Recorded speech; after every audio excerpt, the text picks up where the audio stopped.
Hello and welcome to another episode of the Plus 63 HP podcast reviews edition. I am one of your hosts, Jong. Alongside with me are two of my bestest best friend. First up, the guy in the pink shirt, the pink headset, the guy that wants us to call him Papa or Daddy, but we don't. Papa, can you Chubax. hear me? Hello, I'm Chubax. You can call me Papa, Papa, Papa. Yeah, that's it. No, we don't.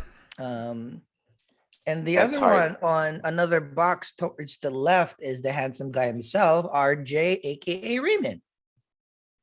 Hello, everyone. Today's reviews will be quite a treat for all of you guys.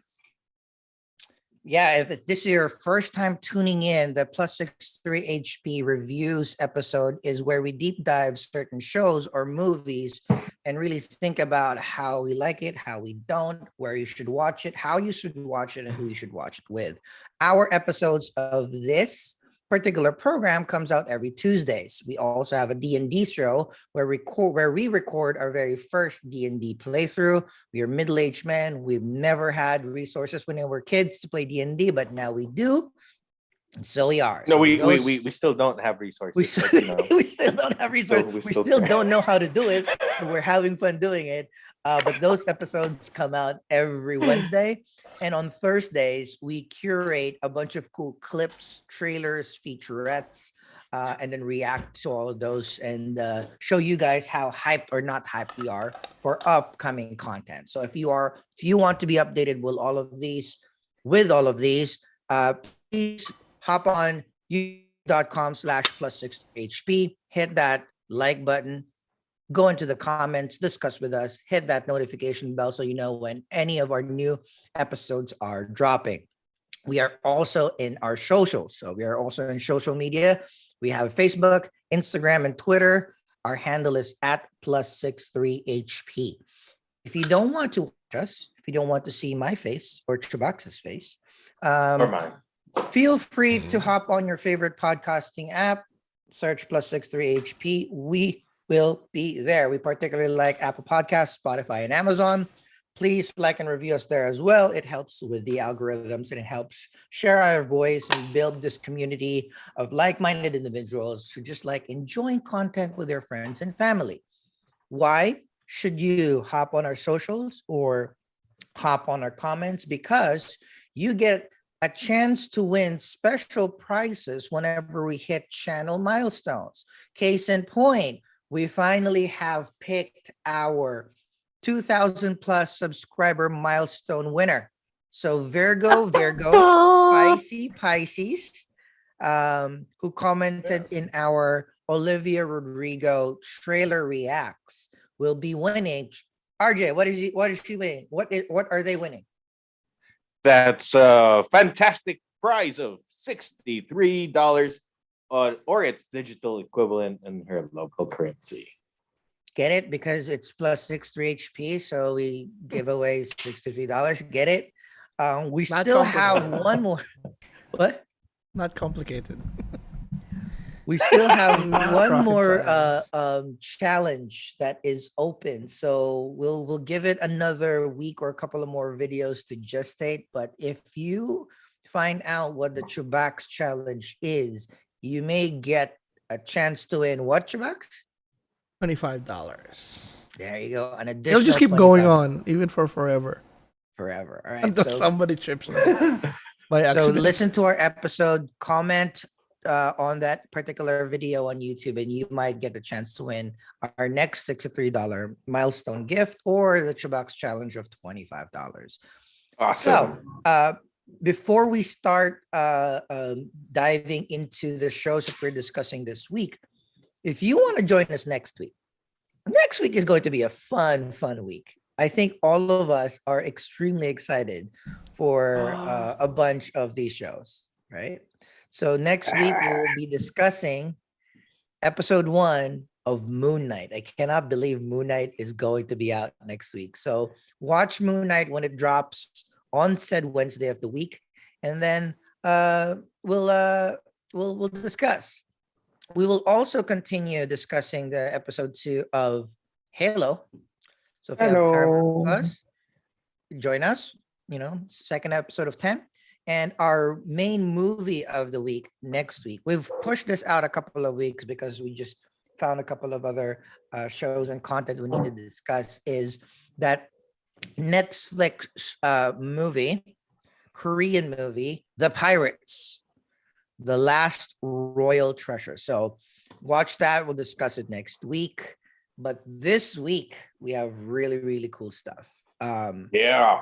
In our A block, we are going to be discussing episode 1 of Halo, episode entitled Contact.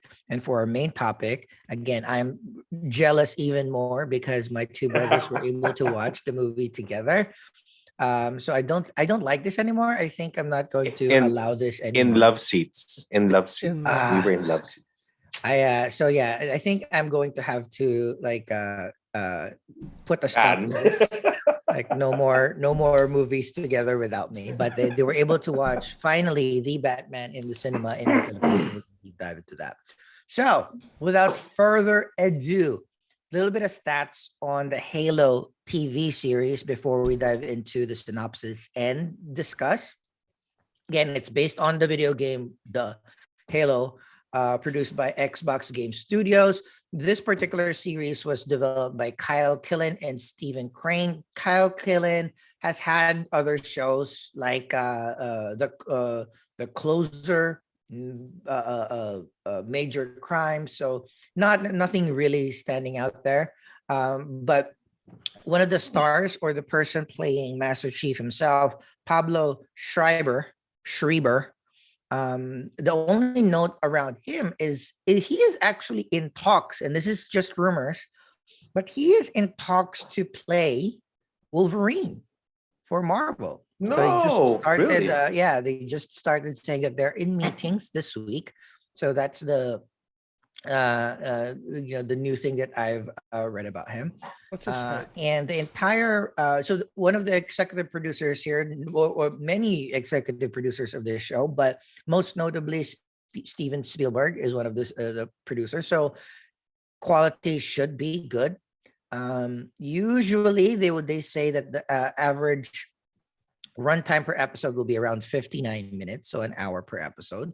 It is slated to have 10 episodes, but the total budget of the entire series will be $200 million. So 200 million, so they're averaging 20 million. $20 million per episodes. But I'm a little bit concerned because like the first episode's budget was $90 million. So I'm hoping like a lot of those scenes were reused in every season. So that is the Halo initial stats. We'll find more stats as the series goes along. Chubax will be taking over for now to give us a synopsis of what had happened in episode 1 entitled Contact. So we begin with Halo. That episode 1 Contact. It's the year 2552. And there's a planet called Madrigal. And in this Madrigal, basically just to set up that the US and the UNSC is like the main government or the military arm of the government of the core worlds, and there's like rebels or insurrectionists or terrorists or whatever they call that, just want freedom, or typical don't want Ones to in be, the outer realms. yes, they don't want to be under the thumb of the main government or the ruling body. So technically these Spartans were made by Dr. Halsey as their biggest weapons against the insurrectionists. But during this battle, as they're fighting, the Covenant came in. The Covenant is like a group of different alien races that have formed a covenant, as it is named, and they haven't said what they want yet, but they're eradicating everything they see. So we start in the planet Madrigal, where we meet a teenager named Kwan Ha. And you want to pop the trailer box too while we're good. Thank you. So Kwan Ha is the daughter of one of the generals, or the general for Madrigal, and we see like snippets of this ragtag group of rebels. They're just playing cards, talking about how scary the Spartans are. They're different from the Marines, and they just Mhm. kill, Yeah. and that we also see a like an news report that this guy is trying to, with the help of Jinha, is trying to settle peace talks with UNSC, and then Mhm. uh, as they're doing that, Kwanha and her friends go out tripping outside of their like fort, or their what did they call it, outpost, They're Outpost. and outpost. they go looking for some mushroom druggy stuff, Yeah, I'm not familiar with stuff like that. plant-based drugs. Yes. Yes, Plant-based natural recreational drugs. hallucinogens. So she find accidentally stumbles into the one of a Covenant ship, which she doesn't know what it is. So as she runs and she's scared, all her friends are killed. She runs in back to the outpost, and they get ready for a fight, but they're decimated by Covenant forces, mostly elites. Elites is one type of one of their alien races, and the effects are kind of disappointing for the elites. I was, gonna say- You I was know, like, if you wanted to start that Actually, for when the for that main entrance scene. I yeah mean, it's not. when the fighting started, I was like, Yeah, it's like the big reveal too. Is like when they come in from the smoke from the gate. It was like, oh my mhm. god. But we've watched enough corridor crew to know that fire and smoke effects are very difficult. That's why most people, like, when they do mhm, fight scenes, CG fight scenes, it's either super quick cuts or in the dark, so they can cover a lot of the imperfections. But this one's Yeah. like, ooh, like bright even them daylight, walking through and it's the bright smoke and daylight. fire with no particle effects is like, all right. It's like kind Yeah. of disappointed, but there's some stuff that are good that I like Yeah, really no, no, enjoyed. yeah. Mhm. That particular scene was kind of disastrous, but most of the fight scene was fun. And then the silver team headed by ooh, that's a nice omen to our D&D silver team. But I know, right? Silver Mhm. team. silver team headed by Master Chief, or John 117, drops in from a pelican or John one of their drop ships, 117. and they fight. But they're like, most of the people are, everybody's technically killed, all the aliens Mhm. and Mhm. all the civilians except for, The civilians that hid in a bunker all got killed too. yeah, Oof. except for I didn't Kwanha. realize Yeah. that this was going to be hyper violent, which I appreciated. I know, and I had my kids watching. It's like, maybe this is not for me. Good thing it was just that, like, Maybe just that start scene. that scene. Mm. And they Actually, didn't really show it like very brutally. yeah, I no, mean, there is the violence, but fight scene was actually okay. The outpost fight, mm, it was just those first two kills in the when they were getting high. Like, mhm. there was her friends getting killed. Like Oh, one kid the blood like splatter. lost Yeah. legs. No, not even that. The blood splatter is fine. It's like the lost legs and stuff. But so, anyways, so the silver team comes in, mops up. Pretty good fight scenes. Nice movements for clunky armor, but they kind of made it work. Mhm. Um, Still kind of iffy on the shield effects, like the when they're shooting at the elites. I'm still not kind of Mhm. convinced that they do that shield properly. But I do love the scene where one of the silver team, I think it was Kai, who was trapped under behind cover, and like Mhm. three elites coming in, and then Master Chief just jumps out, and knowing that he has armor and a shield, he just draws fire, and he's just Yeah. firing, and then And once the armor goes down, he hides, and then you hear he that hides. you hear that So gang that's sound. where I kind of so one when It you give recharges. you hear you have goosebumps when you finally hear the familiar sounds of the game in the movie. So that was one when like he started getting fire and then he waited until like it's like all uh, right, oh and okay, it's still the same. and the way they did it, like, it didn't take me out of the show, because like Mhm. some stuff like remember Doom with Carl Urban. Yeah, Doom. They Okay. yeah, Doom. yeah, with The Rock and Carl Urban. There was a Hmm. scene where he did that first person thingy. It really takes you out. This one was pretty well handled. So anyway, Well, go ahead. I like Halo's first person scenes. Yeah, yeah, yeah. because In a way, it was natural. they didn't force it like Carl Urban with a gun killing the thing, so it just looked weird in Doom. But anyway, so anyways, so everybody they survive except they all die except Kwan Ha, and they trace what they're looking for something, so they immediately leave the outpost and they head to the cave where Kwan Ha saw the aliens at first, and they find an artifact, and this artifact, um, touched by Master Chief, reveals some visions that he doesn't understand Mhm. yet. But it's assumed that it's his memories before that was sealed. So I guess I'm not gonna go too much spoiler on the game so that Mhm. our listeners won't get spoiled. But so he sees visions, and then from an artifact that either the Covenant were hiding or oh, I guess they were trying to find it too because they just arrived today, right? Mhm. So they're trying to find it, and then one elite escaped, and Master Chief is affected in a way that we don't know how, but he sends the rest of the team home, and he follows in a condor with Kwan Ha. Kwan. So throughout this, we get back and forth scenes with UNSC command, high command. We meet Dr. Halsey, who's like their chief scientist, who created the Spartans, and is the typical scientist who wants to create, doesn't care about repercussions much. But well, it's hard not to say that, but she's like, how do you describe her? Like she's iffy on the morals, on the ethics. But I mean, she kind of Yes. cares for the end game. So maybe the end justifies the means is kind of her outlook. Yeah.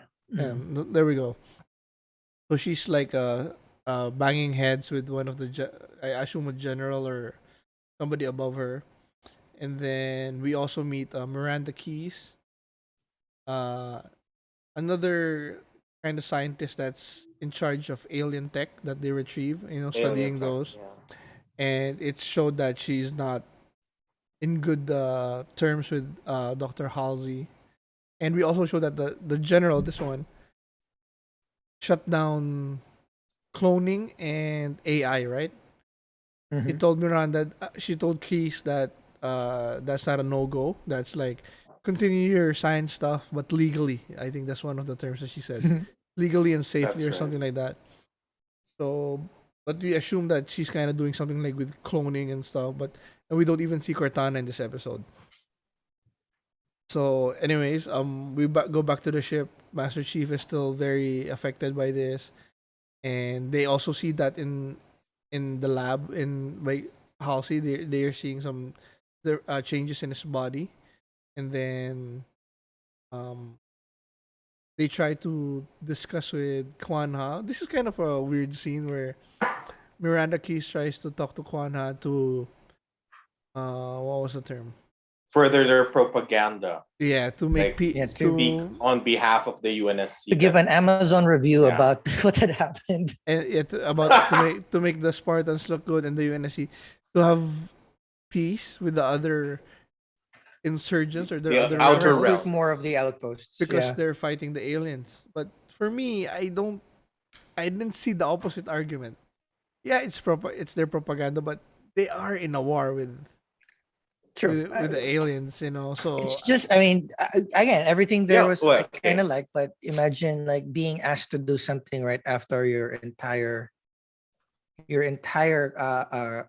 family, your entire Family, country friends. Yeah. is murdered right in front of you. But like, actually, can you give us a review how yeah, awesome you but are it at this? wasn't them that killed the family. It was That's true. aliens, That's true. But then again, Correct. I guess I kind of see her point, knowing that Chief killed her mom later on.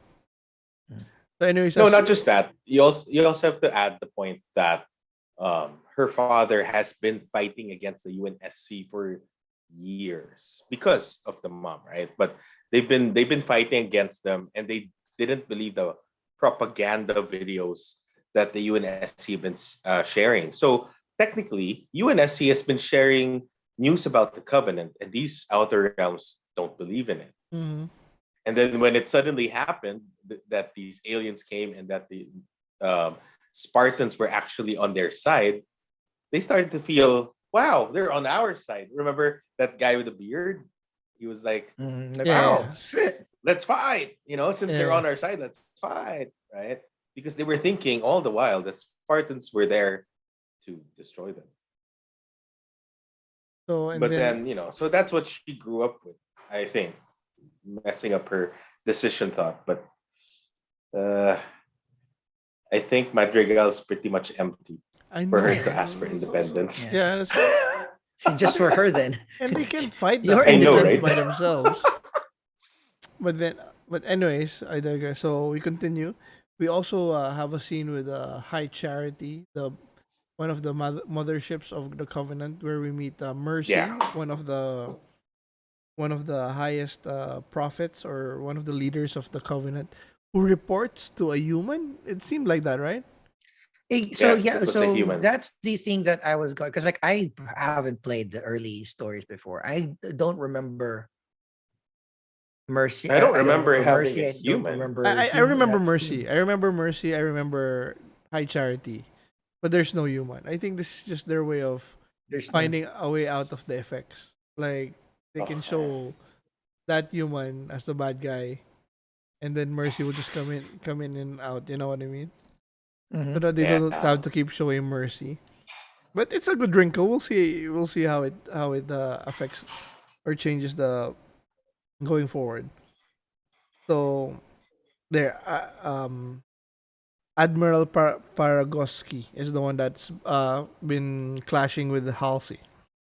So, anyways, Kwan definitely refuses to cooperate, and they do an Article 72. Did I say that? Is that the correct number?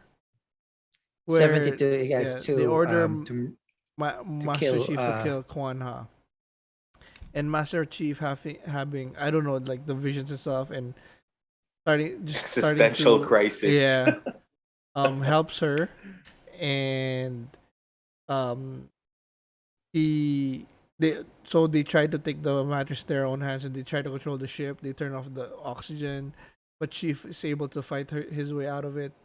They crash land, and I love here the small tidbit with Halsey ordering the Spartans to protect Chief at all costs.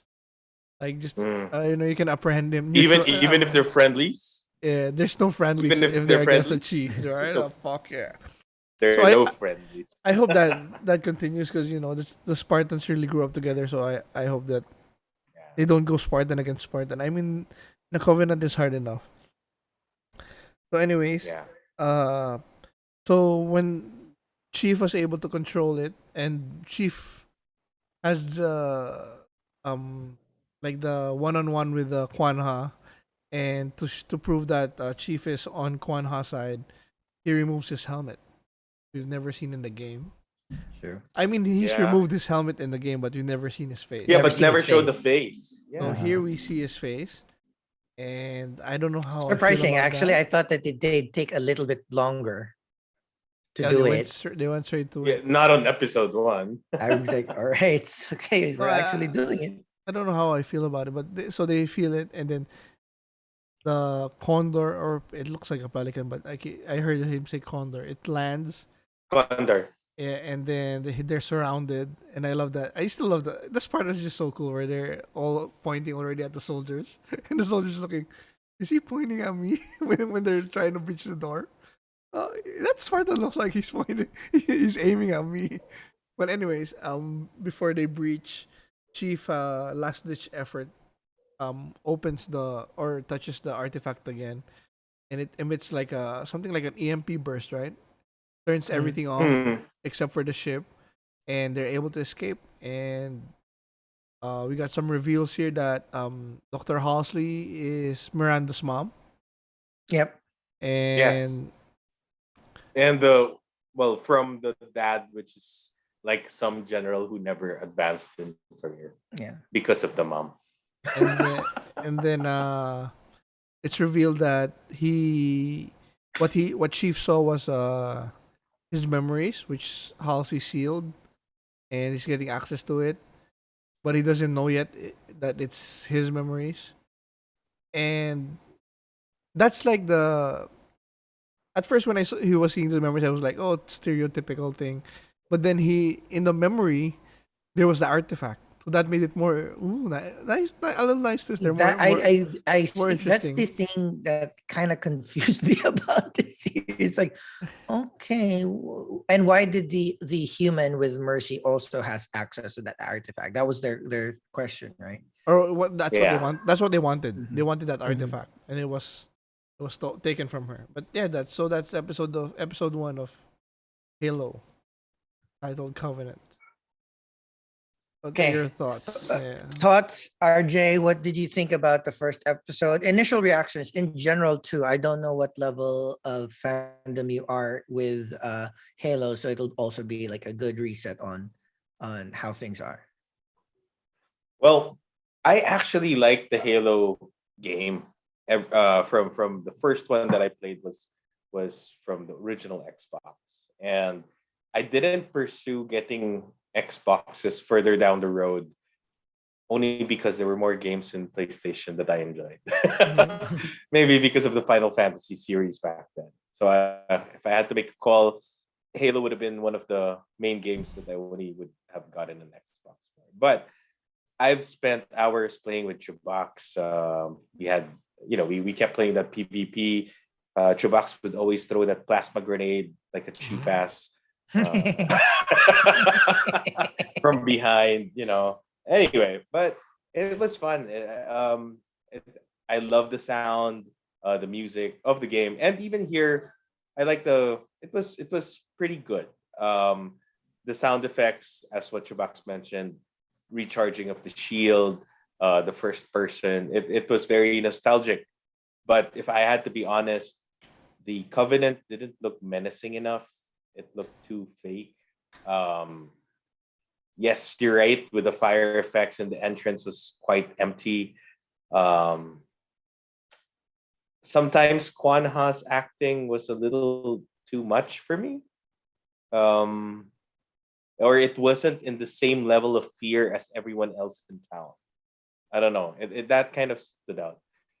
A good note though that she speaks to her father in Korean, so they're Mhm. Koreans. Mm.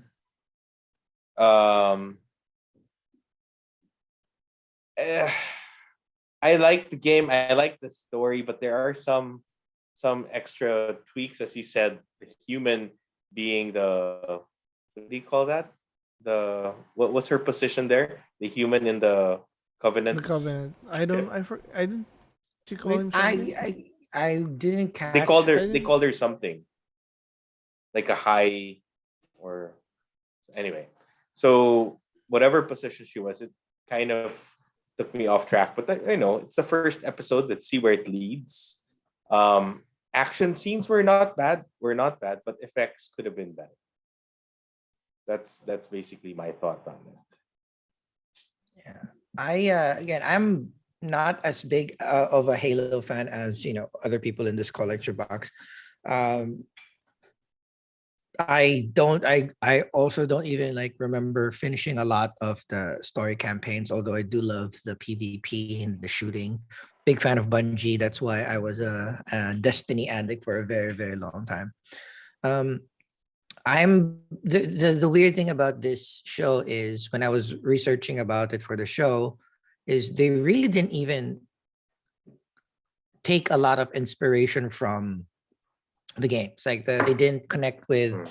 they purposely did not want to connect with the game developers, the game writers, because they wanted to kind of show a different side of Master Chief or the different side of Halo, make it a little bit more human. This is not a game turned into a show. This is just a show inspired by a game. So I again surprised seeing Master Chief's face, surprised about um, some of the decisions here. Um, this is one of those times where I really wish they knocked the CGI because it really took me away from the coolness of what this had been happening. Like the actions were cool. I like the fight scenes. It's fast. It's TV, so I wasn't expecting like super duper high quality. But there's a certain bar that you have to hit in terms of these giant aliens that I hope just like more creative angles, creative direction could have hidden, and they were out and about. Like there's a lot of close-ups for the Covenant, like even their facial structure. I was like, "Ugh." Like maybe not a close-up, maybe a close-up of a different Exactly. spot. Like let's do that. But it is the first episode. Um, to be honest, I am less hyped now than when I was waiting for it to come out. Like when I was waiting for it to come out, I was like, "Ah, let's go!" Like it's Halo. I Mm, love Halo Infinite right now. I haven't finished it yet, but I've been, from time to time, I have Xbox in my bedroom and I'll play PvP and it's great. It's Steven Spielberg, it's Paramount Plus. They do really, really well with Discovery and their effects there is great. So I was assuming that this could be close. So yeah, I was before I was thinking like maybe I'd be like an 8 or a 9 on this series. And then when I first watched the first episode, I was like, I need to bump it down 1 or 2 points just because all some of the creative decisions is not really like hitting me yet. But again, it's the first episode, so that's what I think. yeah. How about you, Chubax? You're the main fan here. You're the Yeah. arbiter of Halo. So for me, I'm I'm more hyped in a sense that coming in, I was very scared. I was very nervous, and now that I've seen the first episode, I know which scale it is, so I can be hyped for it in that scale. I'm not hyped for it like I'm hyped for Obi-Wan. I'm not hyped for it like I'm hyped for Moon Knight. No, those are like, stop everything and watch. This one is gonna be in the sevens, you know. So, maybe eight, or it Mm, could even go higher. As you said, this is the first episode, but it's not bad. So there's that. I like it. The yeah, the effects is the main egregious one, but then again, if that's the main egregious one, I'm already happy because Mm. they can fix that. You know what I mean. In the future, this one, it's the story, the world building, and they're getting that pretty good. I mean, not great, but it's interesting. I like it. I like that there's Mhm. other part. I mhm. like the world. I like the characters that are coming out. So it's interesting. So I'm excited to go forward. And I I mean, to be honest, though, mm, the way that they did the Spartans, I'm pretty happy. yeah. Yes, I'm the happy with uniform, the the costumes. unique costumes. Yeah. Like I like it. I like the team. I like, the first 5 minutes. I love when you kind of set the tone very well, very concisely. And then like, oh, Spartans, one Spartan is equal to 100 Marines and they never 100 die. So Marines. it's like, okay, cool. All right. Okay. It's like I like that. And they Okay. call him the It's demon, the demon. the chief. Yeah, it's that Mhm. happens in the games too. But with regards to what your comment a while ago about uh like other games being made by people who love the game, and this show is like they purposely stayed away from the game, or Mhm. just went with the lore or something like that. For me, that's not the argument.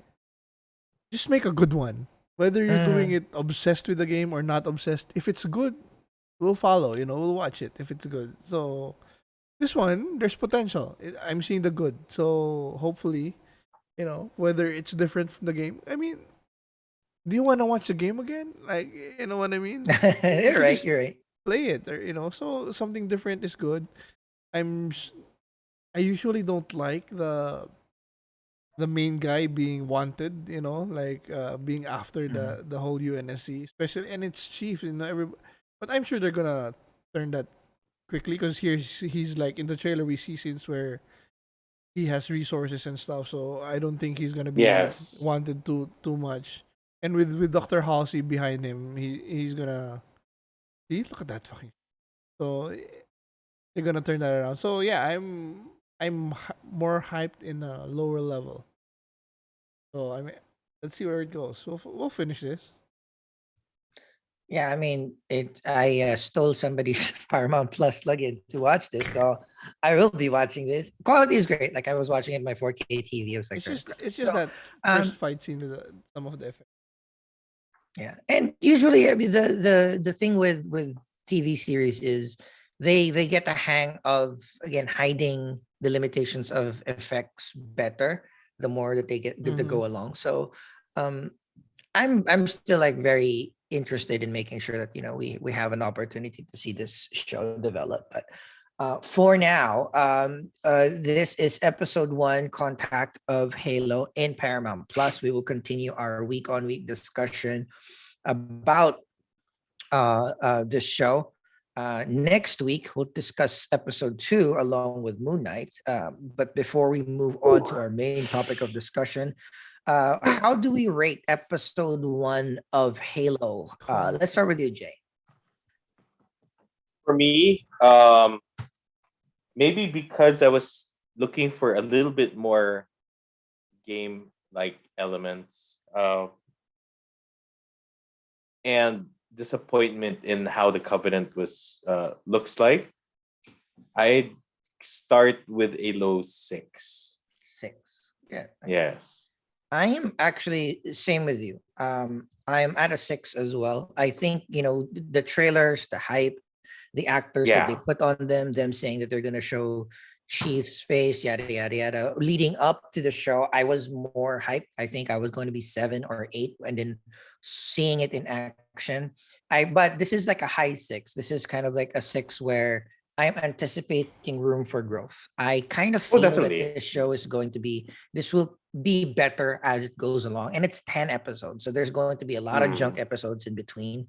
But I feel those junk episodes are the ones that, they're padding the series so they can get more money so that they can have a better season two or better season three business show. So how about you, true. Shabak? True. I'll be a solid 7.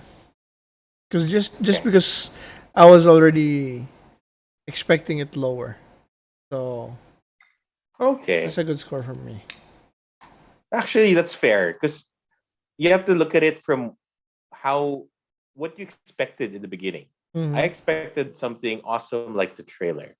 I was looking forward to it, but trailer versus episode one, it was a bit underwhelming. So, but although I've given a 6, there's definitely hope that the Room, next yeah. episodes will be, yeah, yeah.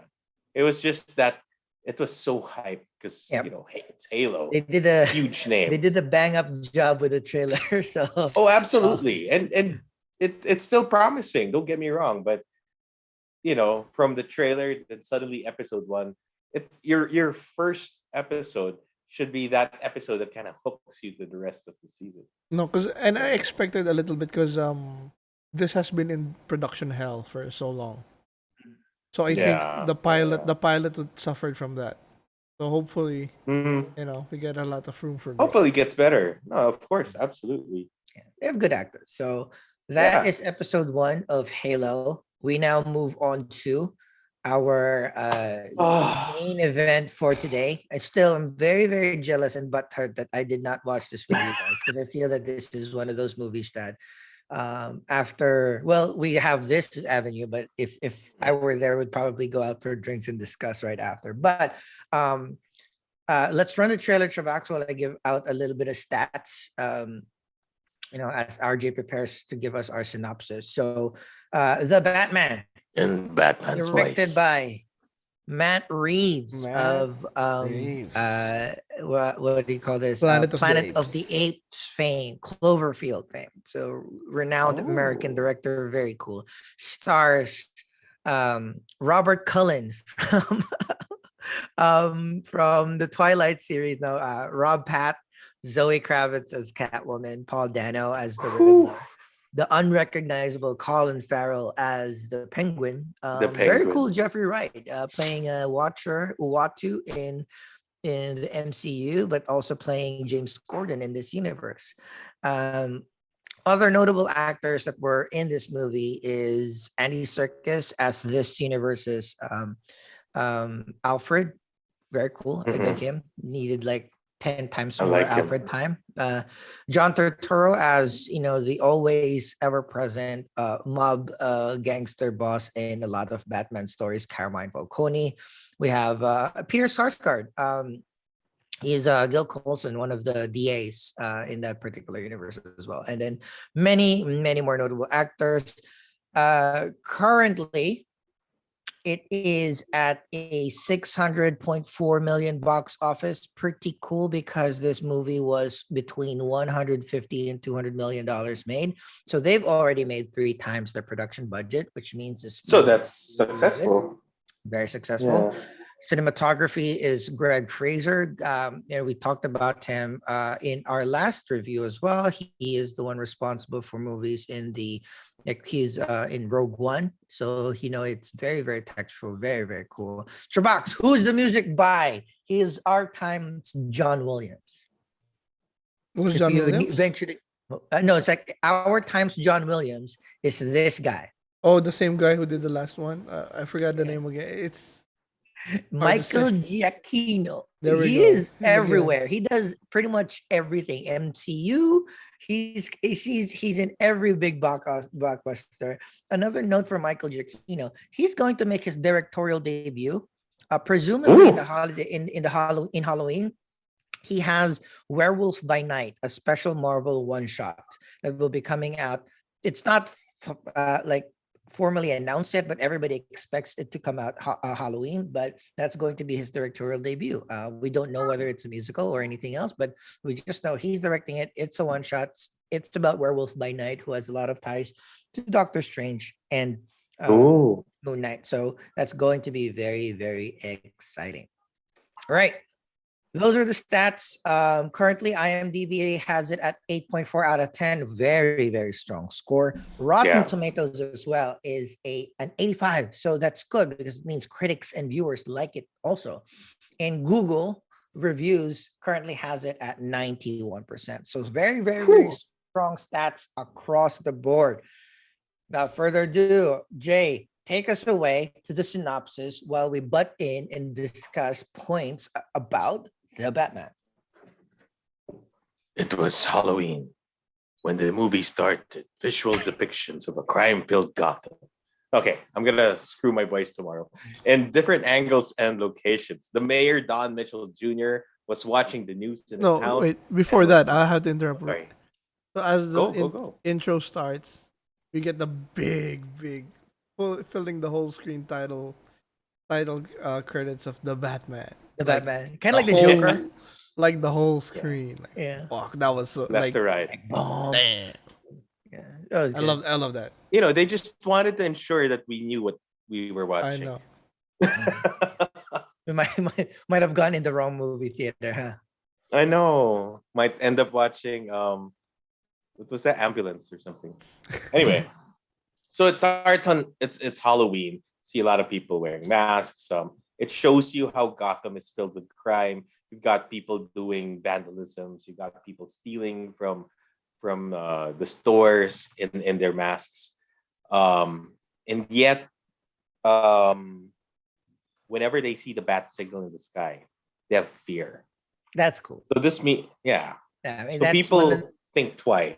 yeah. One of the things that a lot of because we've been getting a lot of Batman reboots. So we've been getting a lot of either like they have to reintroduce this again. So I like the fact that year 2 Batman is he can't be anywhere everywhere at once. And it's part of his monologue too. Like he can't Correct. be he can't be punching every thug in the city. Has to So pick the his light spots. yeah, like so the light is kind of like, all right, just gives you pause. So the intimidation factor is actually working in his favor. No, and I like the Exactly. contrast too. The light is the warning, but you're scared of the dark. Mm, You know what I Yes. mean, right? You see the light, good oh, call. but then you go down like Remember, all the shadows. yeah. So the guy that robbed the dollar store or the quickie mart got scared of the shadows Uh, to the point that he got bumped by He a got run car. over by a car. And he was wearing then the guy the drop. So that's, I didn't understand that during watching the movie, but at the end of the movie, that was kind of the big thing is like the drops that people use, the drugs. the drug. The mask Yeah. that he had is a drop mask. So I was like, all right, cool. I didn't understand. I didn't realize Oh, that. that's nice. And the guy who was doing the vandalism when his spray can rolled into the darkness, he wouldn't even come close. because he knew there's a chance that Batman might be there and kick his ass. You know what I mean? Mhm. So he does come out in a very iconic manner in a train station. So you've got these groups with like clown paint on their faces. Um, Initiation, I guess, for this one new member because he only had half a Half. face with a Mhm. with a makeup on. So his initiation was to beat up this middle-aged, almost elderly Asian person from the train. But he catches on. His tingly thing is working. So the Asian guy runs away, but the gang catches him. So he's about to get beat up. But then here you go. You hear some steps, like boots with chains.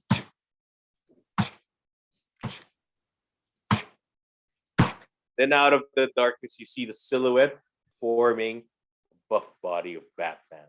See, that's Um, one of my favorite things because this is where we've always been used to Batman just like popping out of the shadows, like or yes, disappearing. Like it's always like the ninja Batman. So correct. this was the first time that I figured, like, oh shit, that's part. He's announcing his arrival instead of He he is. is. Like, so and it's much more realistic because I always like, how can you not hear footsteps? It is like, come on. So this one is like much more realistic. He's using his presence as part of the intimidation tactic. So I Fear. Yeah. He was really letting himself known because, he's purposely clack, clack, clack, clack, and then beats up everyone. But I like the fact that he's not untouchable. He gets a few punches in, he gets, punched in the back, people gang up on him. And that is what makes him, a more real crime fighter. So there you go. He reveals himself. Everyone's pretty much awesome. Screen fades to this mayoral debate between Don Mitchell Jr., the current mayor, and the new mayor, which is a female. I forgot her name. Sorry. Bella Real. Sorry, Bella Real. Bella Real. There you go. Thanks.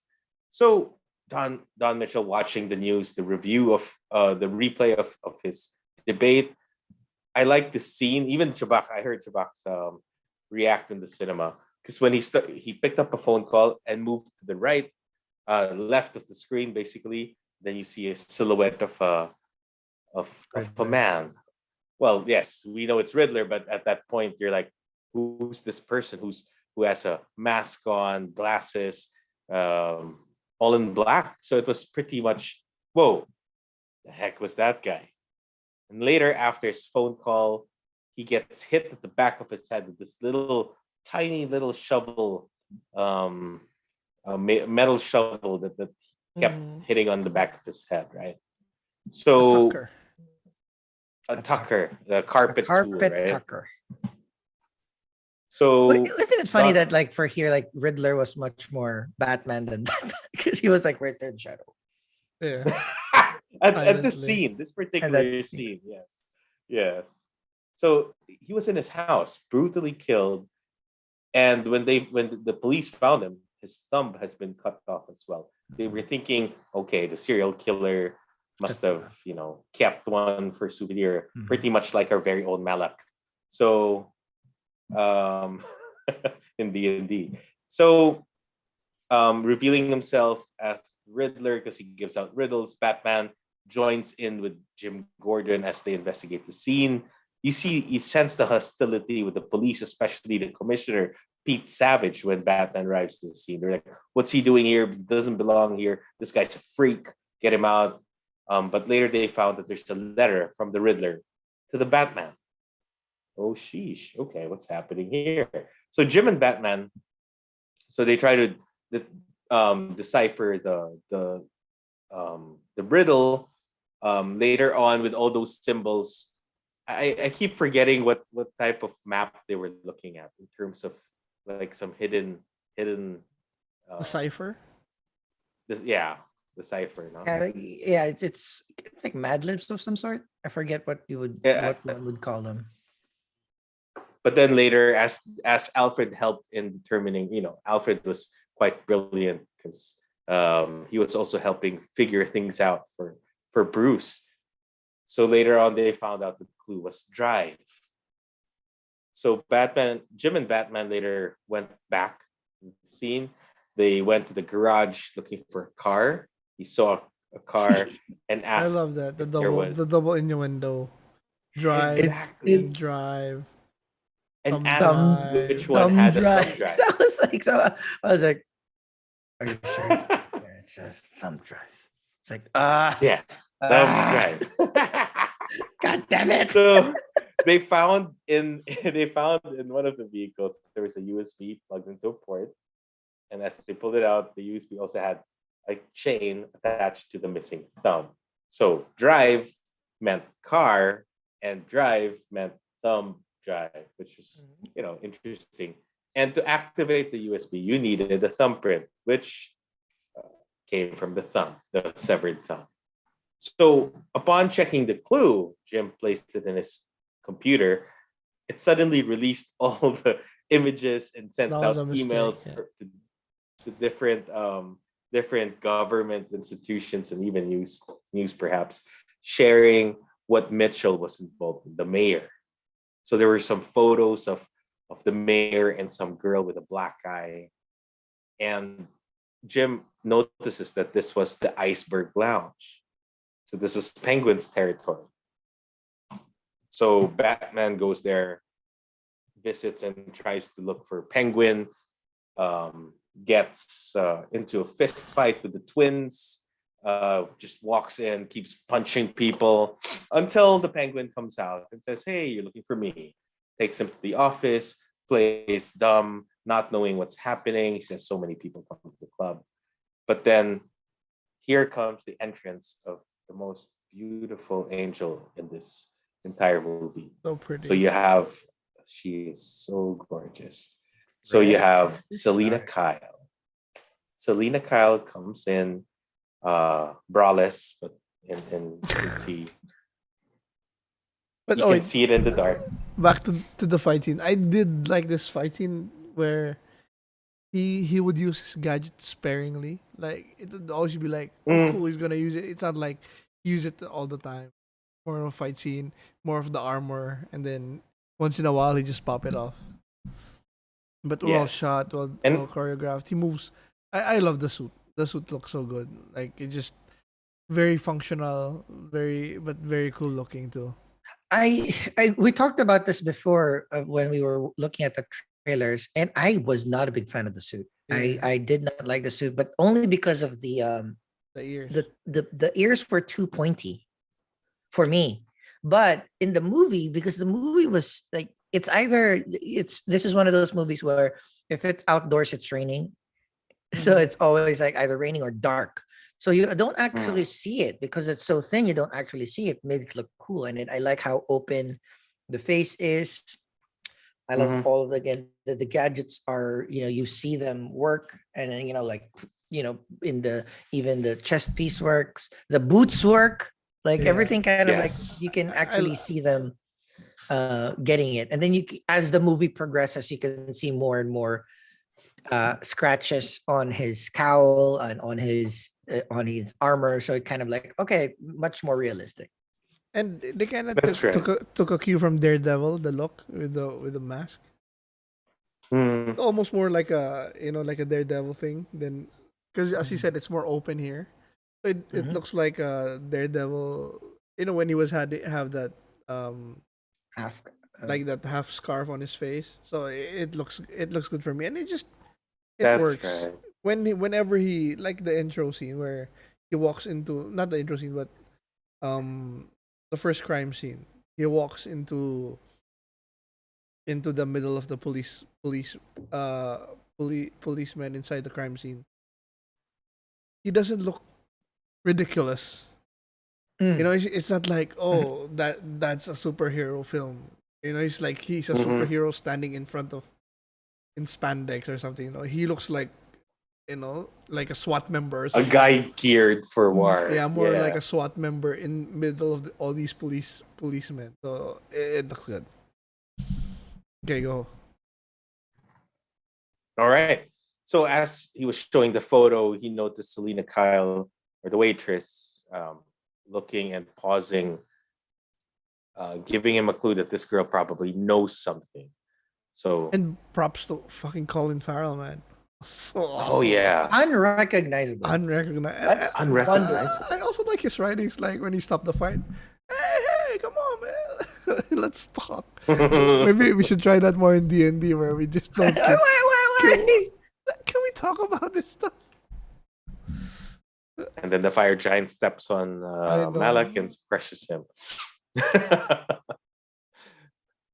Ayan. So he decides to leave after giving a warning to the penguin by smashing into the window.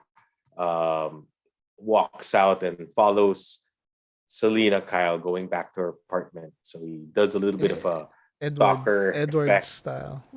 A little of Edward Cullen watching Bella Exactly. Creepy. creepily. Creepy guy. Creeper. But then he Stranger sees the danger. girl in the photo. Her name is Annika. So she's like the girlfriend of Selena Kyle, roommate. So she also works at the same lounge as a waitress. But then she sees Selena walk out, take off her clothes. He still watches her and then puts on a tight suit, jumps out of the window, hangs by the fire escape and onto her bike. So he follows. She goes back to the house of Mitchell, opens and breaks a safe. Batman appears behind her, just like the creepy stalker guy that he is. They get into a little fight, which is well choreographed as well, in my opinion. And then he holds Catwoman quiet because there was a cop that was coming around to take a look at what's happening. She explains that she needs a passport for her friend to escape because she just wants to leave. She doesn't want to be any part of this. But as they go back, they find Annika missing. Okay, so the house was trashed and Annika was missing. So with her disappearing, Batman sends Selena back to the Iceberg Lounge while equipping her with some special contact lenses and some earphones. That's cool. I love that. Yeah, Go ahead, Chubax. it's actually No, pretty. I love it too. Like you can't remember everything, so but he can rewatch everything that he saw, so he can make note of it later. So that was Yeah, fun. this is where, all right, okay, the Batman is actually making moves, making strides because how can Batman be the detective that he needs to be if he doesn't have all the data? And this is where he gets all this data. He can review it after. That's one of the most cool gadgets that I've ever seen and never thought that Batman would use. So I love it. Yeah, and I like that scene where she has the contact in her eye and he looks at her and she was just like kind of, are you gonna kiss me? kind of look. Kind of expecting that from Batman, but then okay, looks good. Okay, fine. So he sends her back to the Iceberg Lounge, and I also like that special contact has that facial recognition, also showing what name and what affiliation you have. That's super helpful. And I also like the little. They didn't exaggerate the HUD. It looks. It's just like It looks like your camera tracking or the phone. It's very realistic. We have that technology now. They just added the facial recognition with the name popping up, but aside from that, it was clean HUD. And the resolution of the contact lens camera was very fuzzy and very small and very circular, right? Yeah. So it's not like super high def. No, it's like how can that transmit? Where's the battery and shit like that? So I like that they were able to Bit of a fish eye look. Yep. I love it. Awesome. Through Selena, Batman discovers that Savage, the commissioner, was on Falcone's payroll, as is the district attorney Gil Colson, and a lot of basically half the district attorney's office was there. Selena shuts off communication when Batman presses her about her relationship with Falcone because she noticed that he kind of holds her in a very intimate way. Batman being the jealous nut psycho that he is. So later on, Gil Coulson tries to run after Selena, who just takes a cab back home, goes, after being defeated because I guess he's not gonna land Selena to bring her back home, goes into his car, and that's where Riddler abducts Coulson, straps a timed collar bomb to his neck, and sends him to interrupt Mitchell's funeral.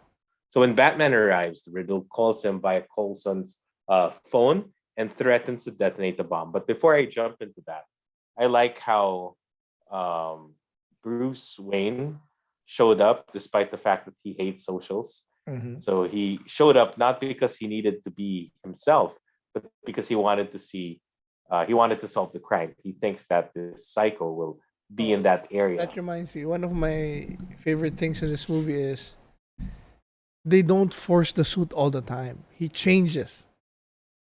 He brings it with him. He changes when he needs to. In a Yeah. backpack. So It's he the can backpack. so he can infiltrate and then he changes. So it's such a small detail, but in a lesser director, he just be Batman all the time. But here, no, let's change it up. He's in a hoodie. It's in the jacket. In a But suit. Yeah. he does look a little like Green Goblin. The hobo suit, but Hobo. it's thick because Yeah. there's armor See, underneath. that's So- what you're correct there, Chubax. That's what I love the most because you can see them when he has underneath armor. It feels like he's wearing something underneath, like Yeah. in the scenes after, because like every time he goes into the iceberg lounge, like first he knocks, and then second he does the Bruce Wayne and Batman change, and third it was just like the stealth. So it's like he is improving every Mhm. time he goes into the iceberg lounge, but you can see the differences, and I like it. That's true. His different approaches, it also shows you how he gets it. That's pretty awesome. And I like when he goes to the iceberg lounge, he asks, "You know who I am?" Different thing, yeah. So he was in this funeral, and then you could hear screams, and then you could hear a faint sound of an engine revving, and then this car comes in, finding it's Coulson's car. He grabs the son of Mitchell out of the way, the orphan son of Mitchell, saving him, and then the car smashes into one of the columns. Being strapped with that collar bomb to his neck, he had a note from the Riddler to the Batman on his chest, and he had a phone taped to his hand. So Batman helps. So Coulson, Batman answers the phone, and then it's a FaceTime, it's a video call from the Riddler, and he talks to Coulson, says that if you answer my 3 riddles, then I'll say you're safe, but if not, then you'll blow up. Batman helps Coulson answer the first 2, but on the third one, when he was asking Coulson to reveal who's the rat, who's the informant who gave the GCPD information about the drug bust on Sal Maroni's operation, he refuses because he knows, even if I'm safe now, if I reveal this person, I'm gonna, not just me, but my entire family will die. So he accepted to just die. So he blew up. Batman was just right in front of him, took the blunt hit of that explosion, gets him knocked out, and finds himself in the GCPD. I love that part too, because again, in a lesser writer, he'd wake up, be able to scramble away, but no, they had to bring him to the GCPD in a stretcher. It was so good. That was so good. Thank God for. And I Jim like- Gordon. I was watching a lot of the reviews of the Batman, and a lot of the people complained about like, Wait, so there's 300 cops in the room, him in the thing, and then that's when they started trying to get the mask off of him. Why can't they take the mask off en route? But No, Jim Gordon was Jim there. was there. Jim Yeah, Gordon was there. Exactly. Yeah, So yeah. Jim was there. So I like that Jim was protecting Batman's identity. and he has a rank, so He- at least there would have been some form of discipline, and then it just ratcheted it up Hmm. where they couldn't control it anymore. But he was awake by then. Yeah, that made total sense because again, one of the underrated things of this movie is his working with Jim, because it showed why Jim trusts him, because they work together. It's not like him, okay, Jim, I'm going, I'll do my shit, and then just protect me. Hmm. No, it's the They are. It is more buddy cop than I would have expected. Yeah, that I was gonna liked be- it. I liked the I mean, it relationship. gives a Yeah. reason. It showed us why Jim trusts this guy, because he's working with me. I'm not. I'm not a servant. I'm not. Some guy that just helps him. He works with me, so that was so cool. And there were a lot of people that they couldn't trust in the police. Yeah. So it was And Jim trust knows is that. very rare. So he helps Batman escape that scenario. I love that scene because I really thought that it never occurred to me that he needed to escape. So he's like, 1 minute, I'll talk to him to cooperate with us, and then when he gets in here, you gotta punch me, punch me in the face. Hmm. I'm like, oh damn, that's so cool. And he was like doing it in a very with attitude. You gotta get out. Here's the key, and gotta punch me. Here we go. Go straight down to the You- hall. To the You right. go straight out of the hole, jump out. He was giving the whole layout of that entire police station. That's freaking awesome. And then so he gets punched, right? And then runs out. Police run after him. Uses his gadget, flies back out, goes all the way up to the rooftop. I like how real this is because imagine this is year 2 of Batman, right? So he's on top of this tall building. He goes to the edge on top of the gargoyle, and he gets taken aback. Yes, that was Whoa, such whoa, a whoa. nice. Whoa, Didn't that was expect real, that. man. Yeah, because again, as Chubax would say it, in a lesser director, he'd just be like, jumping out, guns blazing. Oh, I'm Batman, But no, he made him real, and that's what I liked about this. He was That's a real I think human. it's well, we've seen it in the Nolan trilogy where he has some hesitation doing his stuff, but this was like, this is where acting comes in because that was like a split second, and you really saw him like hesitate. Really love that. spot, too. Yes, there was fear. But I wasn't really such a big fan of his squirrel suit though, but Well, 'cause I it's imagine, year 2. He's still. I hated it, to be honest. I fucking hated the yeah, squirrel I suit. hated the squirrel suit. I hated this. I actually I started loving the sequence, and then I hated it because when he Yeah. smashed his head on the fucking bird, and then he like fell to the roof of a bus and then on tumbling to the floor, you're dead. You're dead. I know, Doesn't matter if you but have his- armor. You're Yeah, I dead. guess. I didn't like the look so much, but I like the idea. I like the concept because technically, if you have a cape and you jump, it's just gonna go like that, and you're still gonna fall. And No, then but That's if why the it cape could have expands. been reinforced and then it's if gonna you be have like a reinforced glider. again, if you have a reinforced cape and you jump, it's gonna go like that. Mm, There has to be some way to tie it to yourself to jump. yeah. You can't just, even if it's reinforced like that, it's just gonna go like that. Yeah, that's true. That's true. So the Unless squirrels- you can tuck your feet in some Uh, things. Yeah, and you end up with the squirrel suit. that's So, true. That's know, true. but so I like it. I didn't know what he was going for. Was he trying to land in the bus? Yeah, I was trying to land Yes. in the bus, and then he But- but- landed, but and he the pop- bounced, and then No, hit. but his No, parachute the thing got that popped caught. out hit the bridge. So Yep. he Yeah, bumped that's got a out. caught. parachute. Okay, Little so parachute got caught on top You're of the too bridge. Batman. You're too Batman. Yeah, which is I liked it. again, I just don't like how it looked, but it was real, and I like that scene. I like how he gets injured, where he gets broken ribs, where he needs medical attention. I like that Batman where there's this he's not invincible. Mm-hmm. You know what I mean? So he had a bomb blow in his face. He was knocked out. The scene where the camera is kind of fuzzy, it's like his eyes I really opening. thought he was That gonna get was up and like run away and just collapse somewhere. because Over there. that's what we're used That's to where in these yeah. types of movies, right? But in this particular movie, it was real, and I liked it. Mhm. He gets shot, he gets hit, he gets blown, and he feels it. You know, he gets, and we'll see that more in the movie. So you're right. He jumps out, gets hit, finds his way, finds his way back uh, on his feet. Okay, where was I?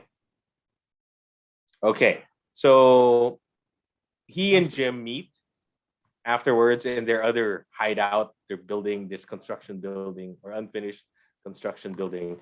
Gordon tells him, "You should have pulled your punch." I did. I did. I did. Ouch. So if he didn't pull his punch, he'd probably had a broken jaw. But Mm-hmm.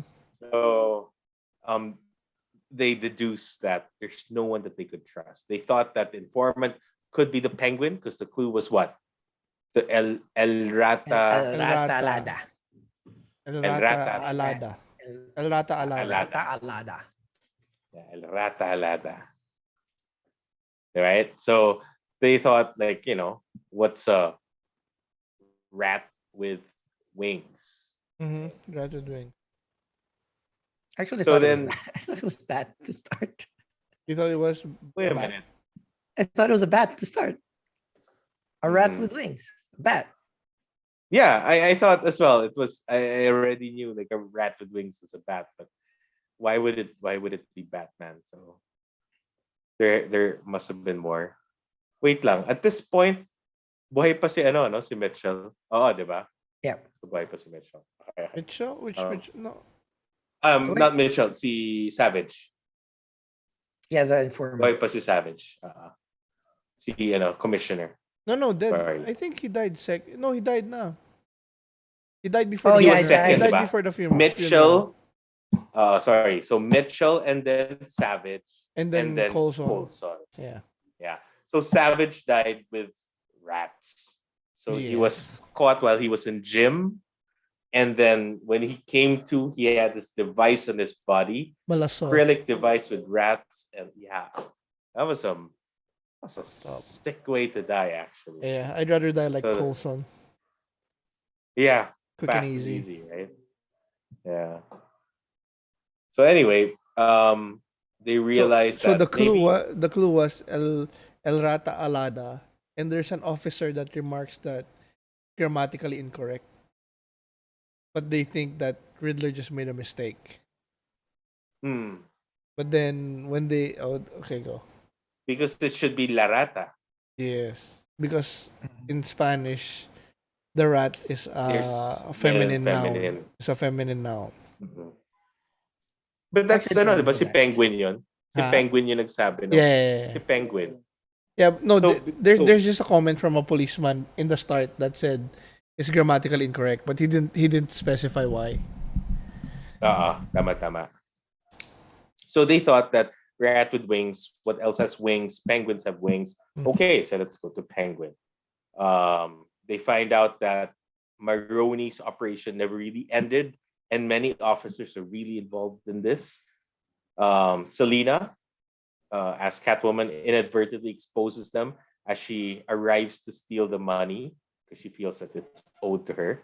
And this is where they've got this scene where a lot of guns were fired. Batman gets hit. Jim Gordon comes to save with his pistol versus how many people. This is how I respected Jim because despite the fact that he's Batman, he's a superhero vigilante. He probably has gadgets to save himself, but he's my partner, so I'm gonna drive in and help versus these high-powered guns. So I guess that's why Batman trusts him too. When Penguin goes around, fires a little bit around on the side of the car. When he checks, Batman's body was missing. Then he hears We the got a start of nice a intro. massive engine. So the thing is, all of our Batman experience has been ninja and stealth. That's kind of like how we grew Yes. up Batman. And then you have this fucking jet propulsion car that is like, Muscle car. and it actually stalled. That's the good thing about It it. did. Like it Namatayan stalled for a siya. little bit. That's why, and then they had to like rev it up again because that's realistic. Fucking jet engines don't just like turn on like that. So I was like, fuck, Yeah. I dig You it. need to heat it up. No, and I I like really the symbolism. Like the car was also like his footsteps. Mm-hmm. You know, Mm. the scary footsteps. It is again announcing itself. The car was same Mm. like that. And I like that the center part, the exhaust for the engine, the air intake valve, Hmm. it had that red glow because it's on fire or something. You see a lot of the extra sparks coming Yeah. out on the side. In keeping with the theme of using fear throughout Yes, being his main weapon. exactly. So the penguin jumps into his Maserati and then rushes out. The Batmobile or Batman's car gives chase. So amazing driving skills from the penguin and This Colin Farrell. is where I think they could have cut like 30 seconds off. It Yes, was that's true. they could Yeah, have the they go. no, actually, excuse me, for me, the entire movie, you could always find maybe 30, Snippets. 45 seconds a minute just to just like Hmm. trim it down a little bit more. Because this one was good, but I didn't like the fact that the penguin using a fucking Kia Sorrento was able Was it to Kia? I thought it was a what Maserati. whatever car a production car was able to elude Batman that long with Mhm. fucking jet Yeah, propulsion. so for me, the other stuff that you could shorten, I don't mind because most of it, a lot, if not all of it, like helped with the ambiance and stuff. This one was just a little too long to get to the good part of the.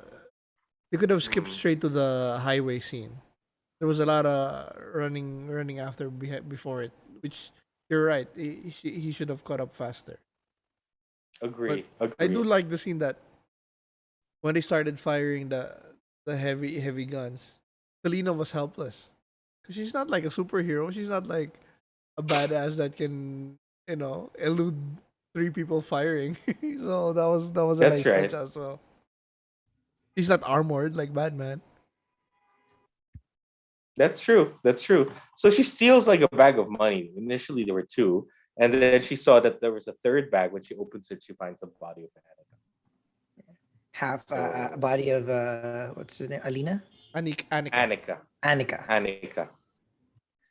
Yeah. So after all that car chase scene, as you can see here on the trailer, Batman catches Penguin. I think they made it long so that you can maximize the Batmobile because it was not used anymore later on. So it wasn't really focused. So this was like, I'll give this tribute time frame to the Batmobile. Yeah, that's true. We So never get to see that again.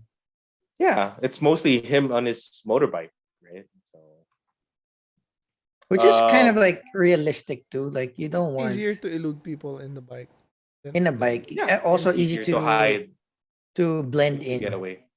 Hmm. and park. yeah, And because park, like he did, right? he can change into his hobo look and be like Mhm. anybody on a Yeah, bike. and then still have a motorbike, and that's just Yeah, normal.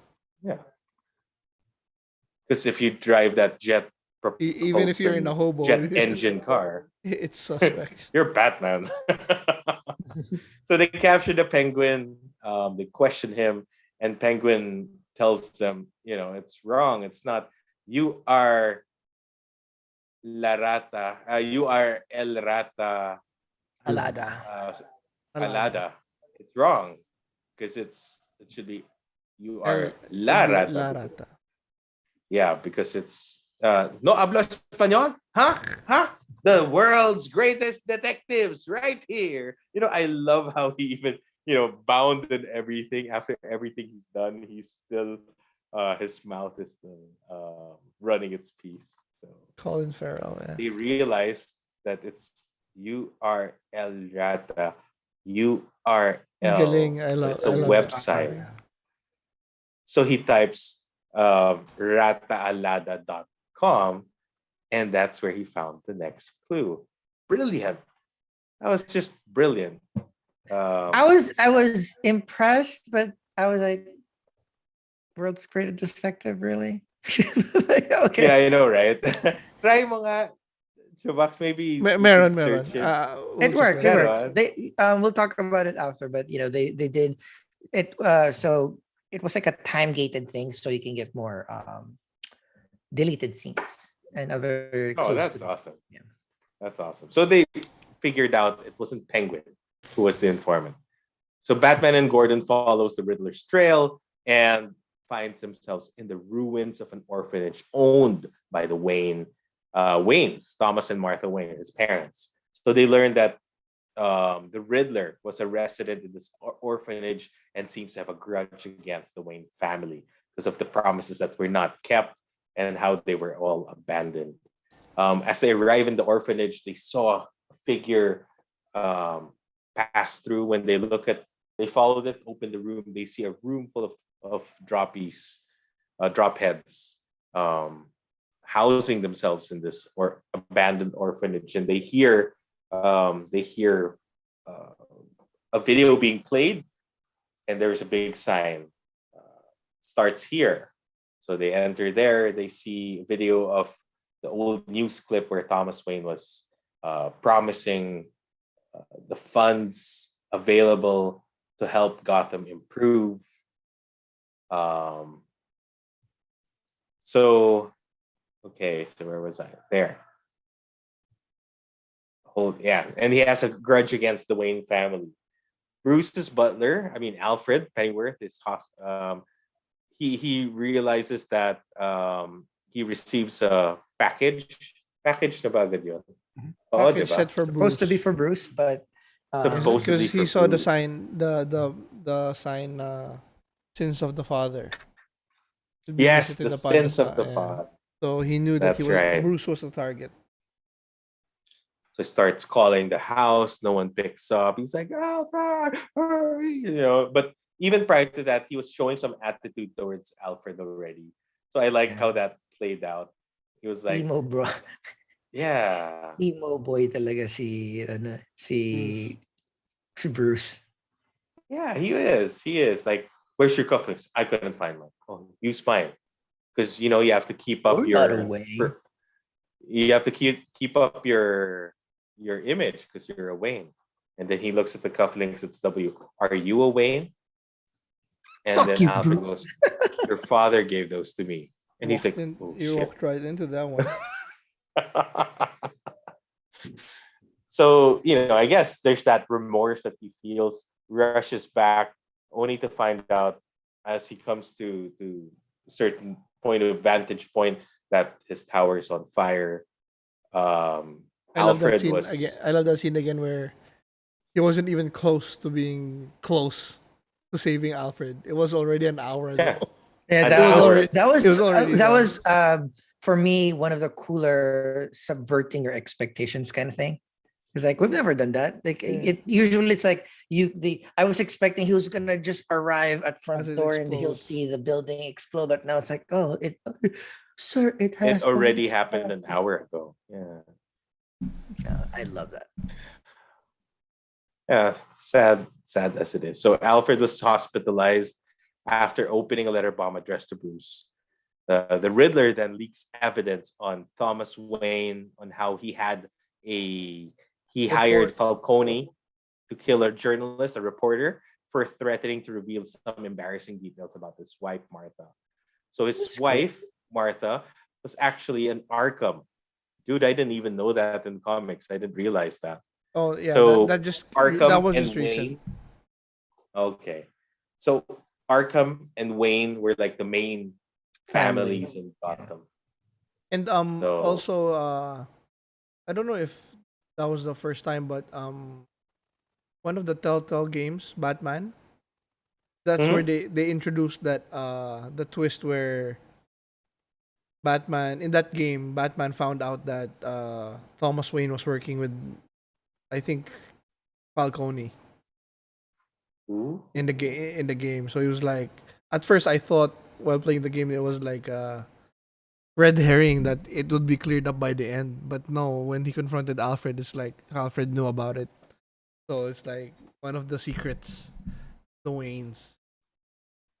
I really appreciated that fact because how can you own an entire city? So it's like, you can own an entire city if two giant families merge together, like the Ayalas and the Zubels or the whatever, right? So it's like, that's you know understandable. Like we will be able to But it doesn't mean control the that they're entire city. always clean.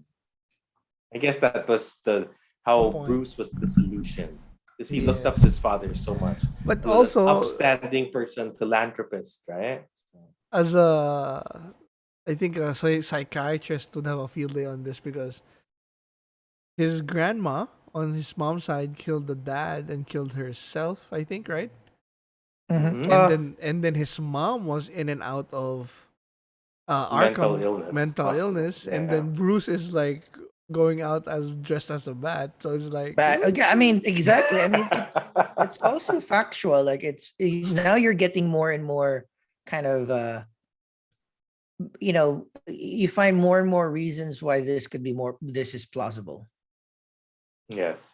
Why there's a Batman plausible. Give a psycho dude a bajillion dollars and some gadgets and then And have his parents murdered in front of him. have his parents No. murdered in front of him, then you get Batman. There you go. Good equation, huh? No, but that is a lot of psychological baggage that one has to go through. Hence, wearing a bat costume makes sense. and we got a So, nice scene with. Oh yeah, I'm getting ahead of. yeah, it. go ahead, go ahead, go ahead. No, you. No, go ahead. I'll comment. So You're the nice scene where Bruce was, he was so upset about the reveal of his father. He goes to Alfred in the hospital, and he wakes up. The moment he wakes up, He confronts it. oh, Bruce, he confronts him. You knew about this. This was a little bit weird. Like this moment, luckily it kind of survived a little bit, but this was like you were crying, you didn't leave his side, you were like super concerned. But at the moment that he wakes up, it wasn't like, how are you feeling? I'm sorry. How are you? It's like, you knew about this. For me, I like it because he was worried, but he was angry as well. He was very angry because he's the only person that he probably trusts, and he lied to him. That's And when he true. wakes up, Well, it means he's probably okay. So I'm pissed. But then it ended very nicely as well. So that was what I liked. yeah. Oh, sorry, but to Conf- add context to the viewers, Batman went back to the iceberg lounge, asked Bruce, looking for Falcone. Oh yeah. So that's where Falcone reveals that his father asked him to put the fear of God into this journalist. But since he wouldn't, he did what he had to do. So that's the thing about his father, the truth. So that's where he was down. Oh, my father, who I thought was a good man, morally upstanding, actually asked someone to kill a person just to protect his political career. So that's where Alfred wakes up and he, confronts him, and Alfred corrects Bruce that his father was a good man. He was pushed to a corner, and this is a good lesson to all. No matter how good or upstanding you are in character, if you're pushed to a corner, if it is to protect your own wife or your son, That was the thing. He would have thrown everything away to be like. He would have thrown everything. I agree. And kind of wakes Bruce up and knocks him off his high horse. So he surmises that Falcone had. He also says that maybe it's Falcone who had Thomas and Martha killed, so that they don't say anything about the murder. Because he was he was about to confess on that He was he about to confess asked to the police. Falcone's help. So Exactly. Well, later on, Batman meets Selina on the same rooftop that I think Jim Gordon and he had met afterwards. She asks help. He asks about Falcone and learns that Falcone is actually her father, her neglectful father.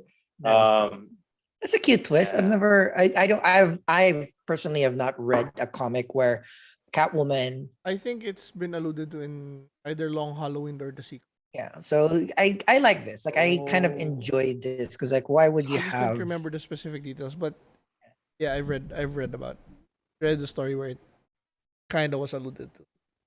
Mm. Oh, that's cool. But she also had this cop, this dirty cop that works for Falcone, um, and found her phone. She finds her phone with a recording of when Annika was strangled and killed. The reason for which is that Falcone went to Annika and asked what did Mitchell tell her. And Mitchell told Annika that Falcone was the informant and resolves to kill him. So Batman and Gordon arrives at the Iceberg Lounge in in time just to stop Selina from killing or being killed actually. So what she does is that she kicks the policeman off the ledge while she escapes the other side of the building, going down whatever construction lines there are. Batman obviously will save the cop together with Jim, pulls him up, but then realizes, we gotta stop Selina from crossing that line. Because the moment you cross that, then you're no different, right? That's why Batman doesn't like guns. So he goes to the Iceberg Lounge, does the ninja entrance this time, knocks on the door, and then slips in. Cool. slips in, but in a hobo look. He was in a hobo look, right? With the armor He underneath. goes inside With the armor armor inside. This is underneath. my favorite thing. It's like, okay, that's what it looks like when you have costume underneath your clothes. Exactly, a bit Like Green bulky, Goblin. right? Yeah. That's right. Finds his way, fights a little bit, but finds his way in the, I guess, main power line. Cuts the power. One thing that Chubax reacted in the movie house, which I also agree, she shouldn't have. If she really wanted to kill Falcone or her father, she shouldn't have to announce herself, right? She announced herself with a gun, Hey, Dad. and then Dad. hey, Dad. Remember her mom's name, I forget Maria the- Kyle, I think. I think so. I think she was also having some, hesitating. True, because it seems like she hasn't killed at this point yet. Mhm. So, yeah. And so eventually, he gets to run away. Henchmen keep Selina Kyle busy, and later on, when she gets to manage that henchman by, pulling him down, his face hitting the edge of a table. Man, that's a bad hit. Her father Falcone comes from behind and hits her with a Billiard stick. billiard stick and tries to strangle her with it. When that didn't work because she was able to scratch his face, he used his bare hands, which he also admitted. How he killed his Look at mother. what you're making me do. This is what I had to do to your mother. Ah, Oh, dumb. You don't say that. Oh my golly. Oh man. So eventually, of course, she gets to attack. Gets that energy, that anger, puts him down, grabs a gun, wants to shoot him, but Batman physically prevents Selina from doing so, explaining that, of course, if you kill Falcone, your future's done. You're gonna be facing prison. You're gonna be exactly the same person you don't want to be. So he escorts cocky Falcone to the police, and he says, "You know what? Who are you gonna take me to? The police? They all work for me. The moment they open the door, well, maybe not all of them work for you because you got a lot of people trying to Mm. arrest him. And as he goes out, his lieutenant, which is the Penguin, comes from behind, attempts to shoot Falcone, and then a gunshot was heard. Falcone drops with a bullet wound, but Penguin saying, "I didn't shoot. I didn't shoot." They check, didn't happen. So one of the clues says, like, bring Bring the it to rat the light. into the light.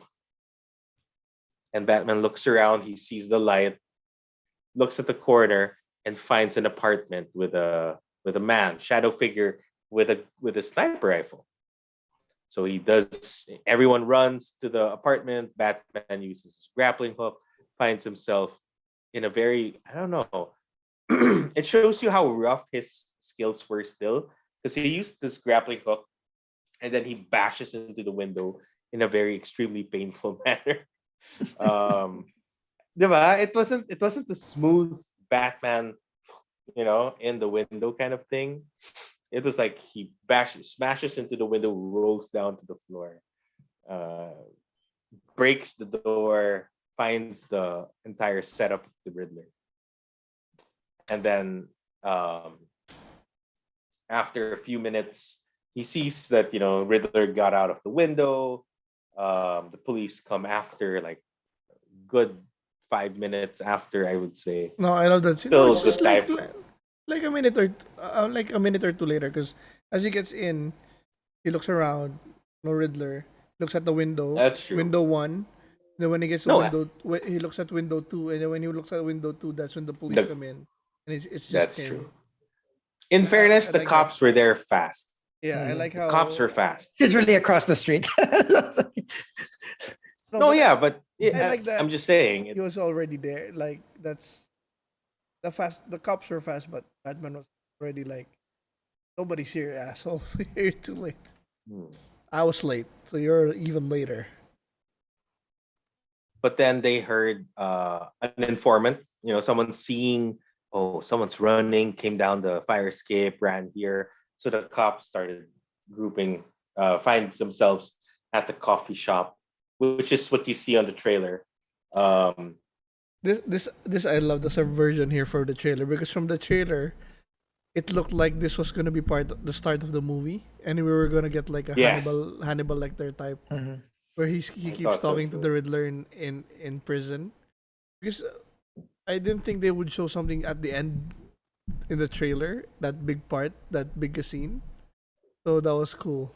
I like that, and I like that they cast Paul Dano. It's like it's He's this reg, a good actor.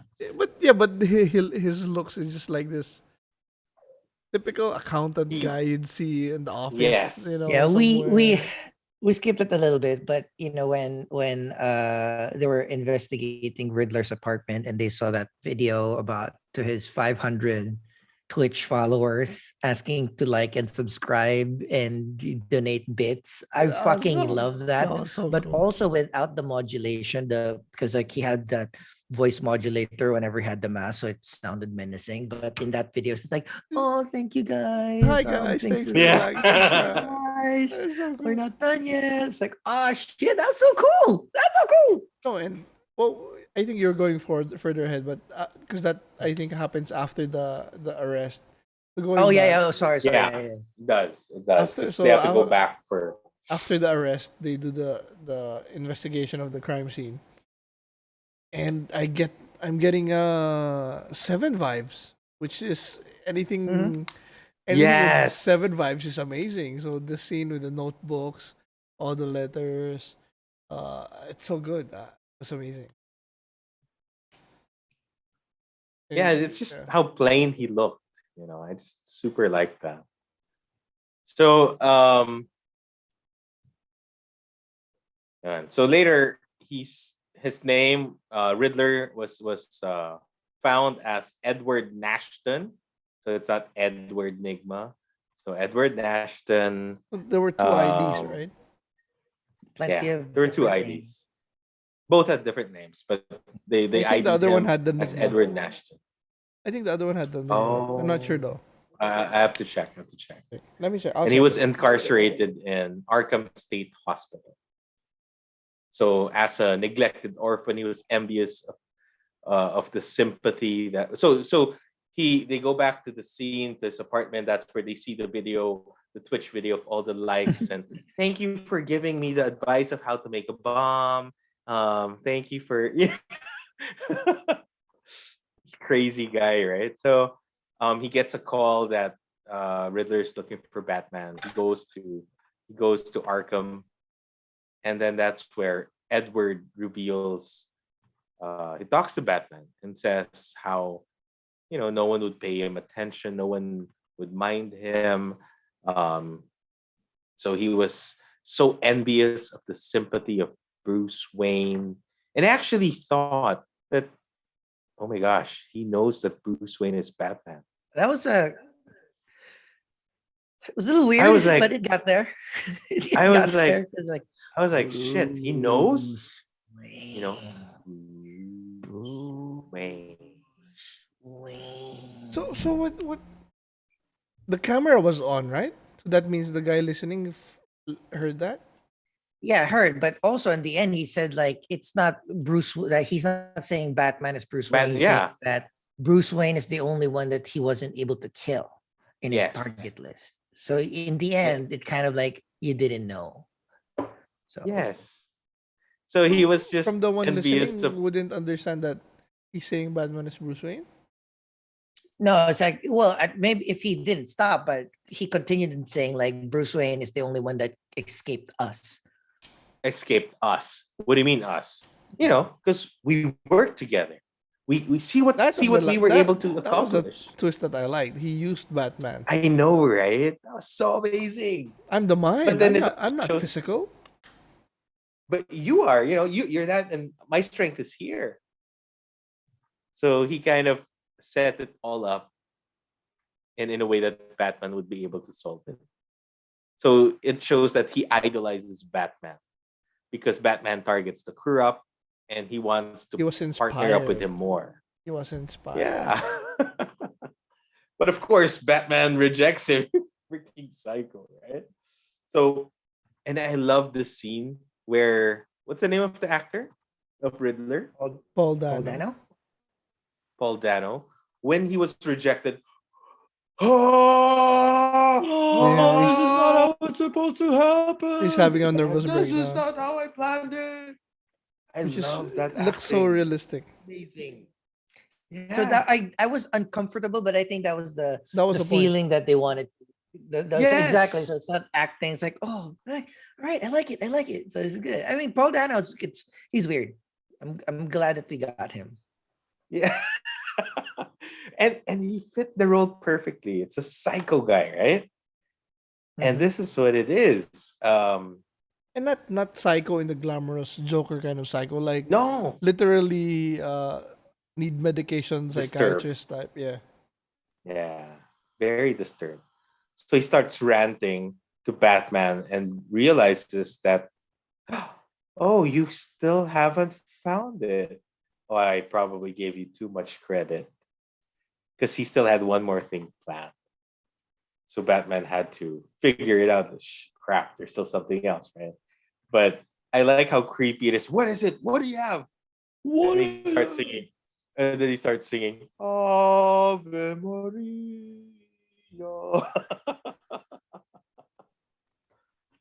So funny thing is that was the song being sung in the video, and that in the video of Thomas Wayne, and that is also the song being sung at Mitchell's funeral to imply that probably the final part has something to do with another mayor's funeral.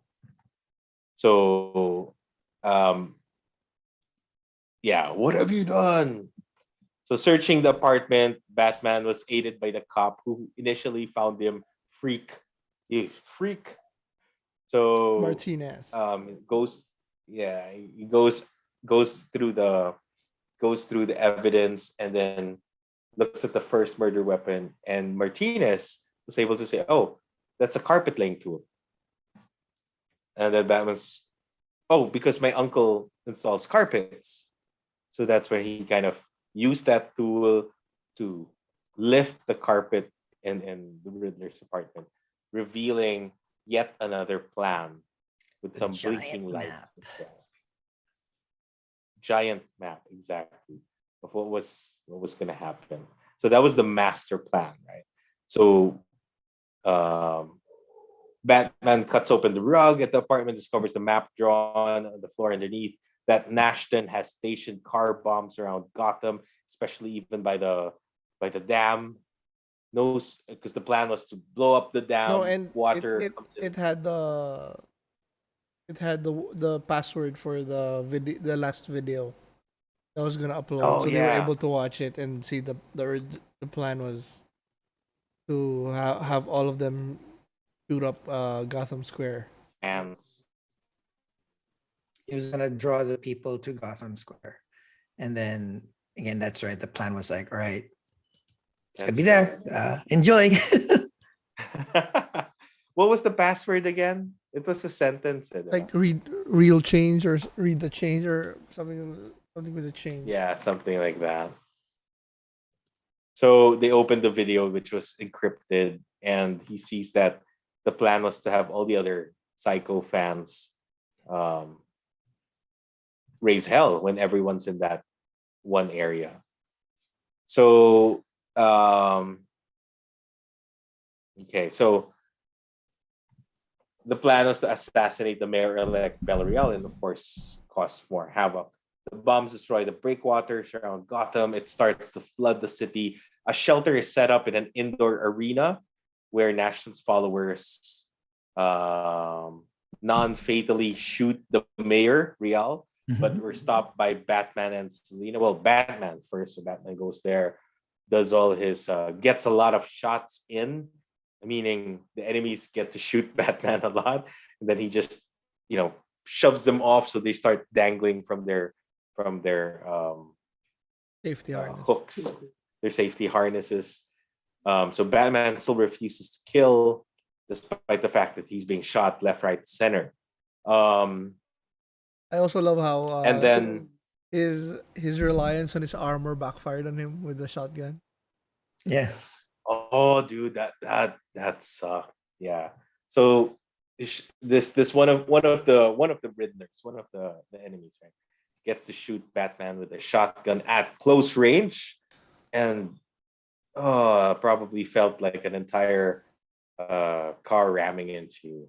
If it doesn't seem like he was punctured, but that definitely Yeah, it just knocked kicked knocked him out. the wind out of him. Or internal So bruising.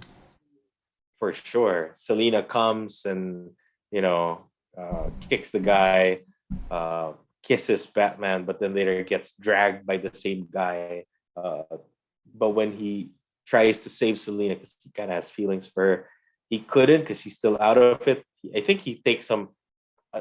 I don't know what did he shoot himself with? Adrenaline. Yeah, it looks so. The cool thing, it's definitely adrenaline, but it's Yeah, green. So it's So like they're alluding Venom, to maybe like Bane. the venom of Bane, like right? Bane. Yeah, Yeah, Right. So that's it's what I like, thought because also. the moment he shot himself with it, and the thing is, he had something to shove it in, inject himself in it. It's like this little hole that he opened up for him to take it. So yeah, I think it's probably something like Bane mhm. that goes straight into his nerves, and when it gets injected, he goes, "Ah!" Almost killed the Hulk, dude. Hulk mode. Yeah, just beats up and mashes his face into a pulp. He gets stopped by Gordon. Um, yeah, it is adrenaline. Tama. And upon unmasking this cult member, he realizes and recognizes him as the disgruntled man in the mayor's funeral. So this is the guy that was, complaining to Bruce Wayne in the funeral. Oh, another rich man dead. Da, da, da. And then and when they ask him, "Who are you? What's your name?" "I'm Vengeance." I love it. Actually, guys, from now on, you can call me Vengeance. Benji. So horrified by this, Batman sees a power line descending. He's like, "Oh, man, that's my line," But then didn't realize that this line was so evil. So he decided that it has to change. He can't be vengeance. So but before any further discussions could take place, he sees a power line with a generator hanging from the top. If it drops down in the flooded area, everyone's gonna die, right? So he swings to that power line, uses his batarang, which is I love it. conveniently placed on his chest. I love that. That's so smart. Like He can take out this bat symbol. and it also Yeah. like the good thing about the early part of the movie is when he electrocuted one of the thugs in the train scene, like the first few Mm. minutes of the movie, it kind of like, all right, you're insulated. Like so, Yes. it kind of shows you like, all right, your suit is insulated, so you don't have to explain it towards the end. So it's like, okay, That's cool, I right. got it. About the electricity. Mhm. Yeah. I agree. Super. It's pretty good.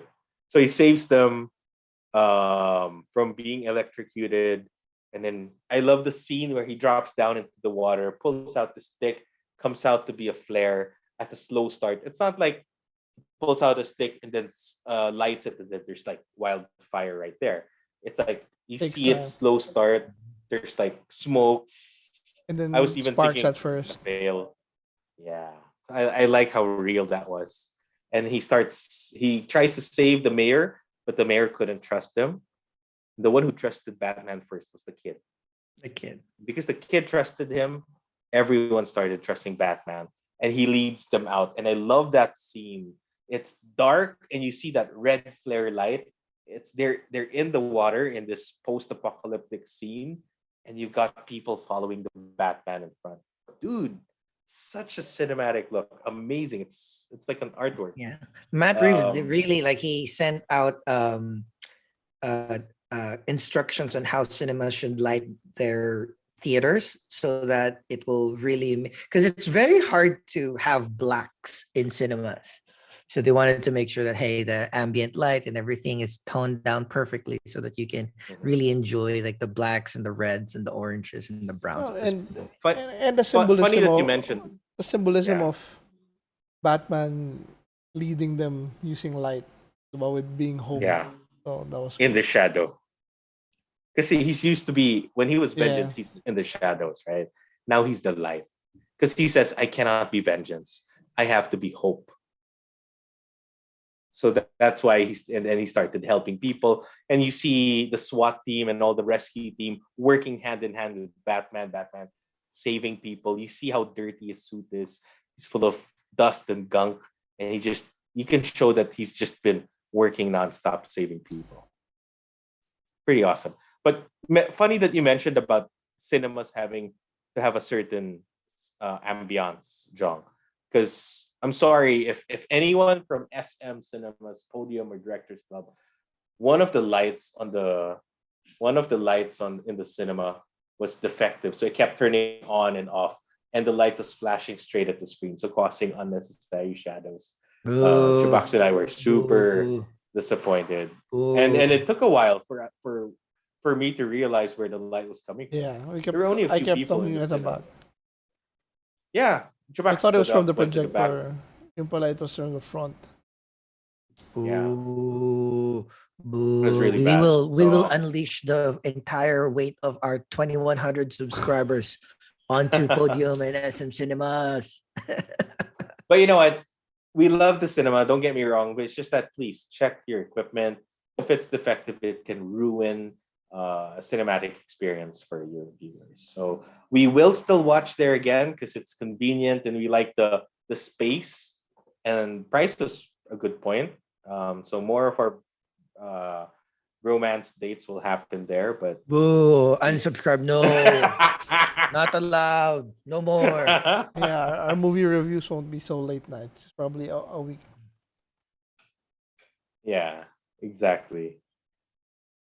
So yeah, sorry. So we'll end it soon.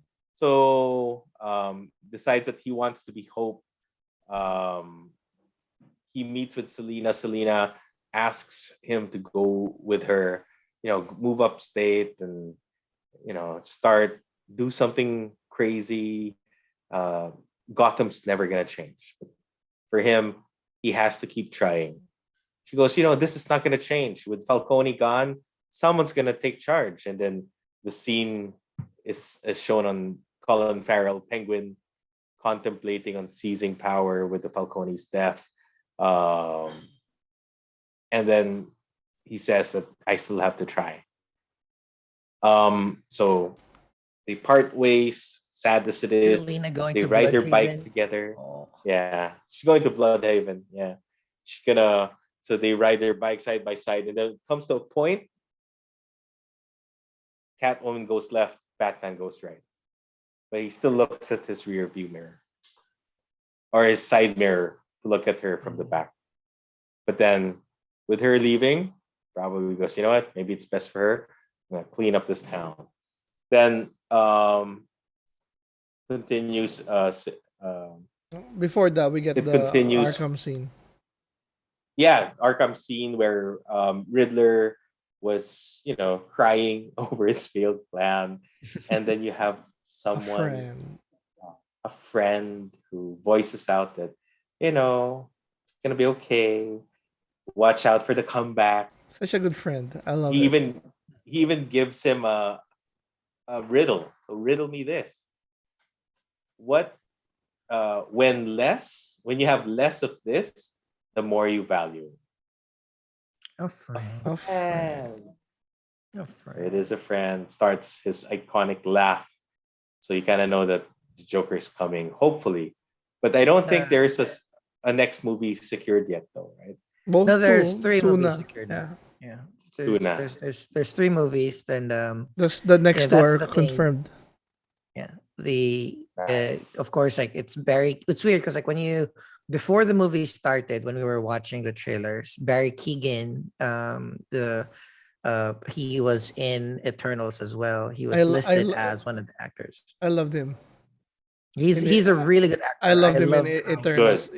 In Eternals, The few scenes he was there, he jumped out. made an impact. Yeah. And I love how that, he jumped from cool to like villainy and then back to cool. Like, he vacillates in whatever character he needs to be in. But he is the Joker. The few notes that I have here in terms of what kind of Joker this is, Matt Reeves has since said that in the pre-post so it's like in the end scene of Batman, you can see him has the green hair, lots of scars in his face. So they're kind of drawing a lot from the New 52. But currently, the intent is all of Joker's deficiencies have been genetic. He didn't fall into the ACEs chemical vat. Yep. It also says that the El Rata Alada website had a lot of riddles around there. And then what they've mentioned was after a couple of people have solved the riddle, they actually showed the 5-minute deleted scene where it's a more Hannibal Lecter scene where Batman We'll react we'll to it watch it. later. We'll react to it. Also, so watch our next episode for our reaction to the Batman deleted scene. But it is again Batman talking to Joker asking for advice. So yeah, well, that's one of the discussions that I have is like I felt weird about this scene with Joker and Riddler. Like I was listening to a lot of kind of funny reviews, and I think they were right. Either put both of the deleted scene and this end scene in the movie, or take them out both, because like one or the other was kind of like missing something for me. And I love Barry Keoghan. I am excited for his Joker, but I'm not sure because it's kind of like a little bit of Ledger, a little bit of Hamill. And I don't think I'd want that. I'd want like a totally new interpretation of Joker. But again, all of the things that Matt Reeves has been saying was kind of and it's giving me a little bit more hope, because he says like this is not a Batman origin story. This is an origin story of his rogues gallery. So we get to see Penguin, we get to see Riddler, we get to see Catwoman, and now we get to see Joker. So maybe Joker is not Joker yet here. Maybe in the next few movies, It's become a Joker. very hard to judge from that Mhm. whatever was shown in the first film. For me, it's more of the thing with that scene with Joker and the Riddler is it would cheapen it if the sequel was all about the Joker and there was no Mhm. Riddler. But if they're working together in some capacity, or even if they're not, if they're both in the sequel as big villains, then it's fine. I love it then. I think it's going to be like the again scene. a rogues gallery of all of the villains. Yeah, but maybe more Yeah. villains than this. so I'm So, fine with the scene waiting for the sequel because, I mean, come on, we just watched a great movie with Batman, so we can't just suddenly say that Ask this for everything. we're yeah. not. No, I no, don't think it's not anybody that. will It's be. it's more like we've just seen a great Batman movie, and then you're suddenly hesitant or you're suspicious about the future direction. Mhm. This is the same guy who did this movie. He's making the Mhm. next one, so if you like this movie, you're probably gonna like the next one.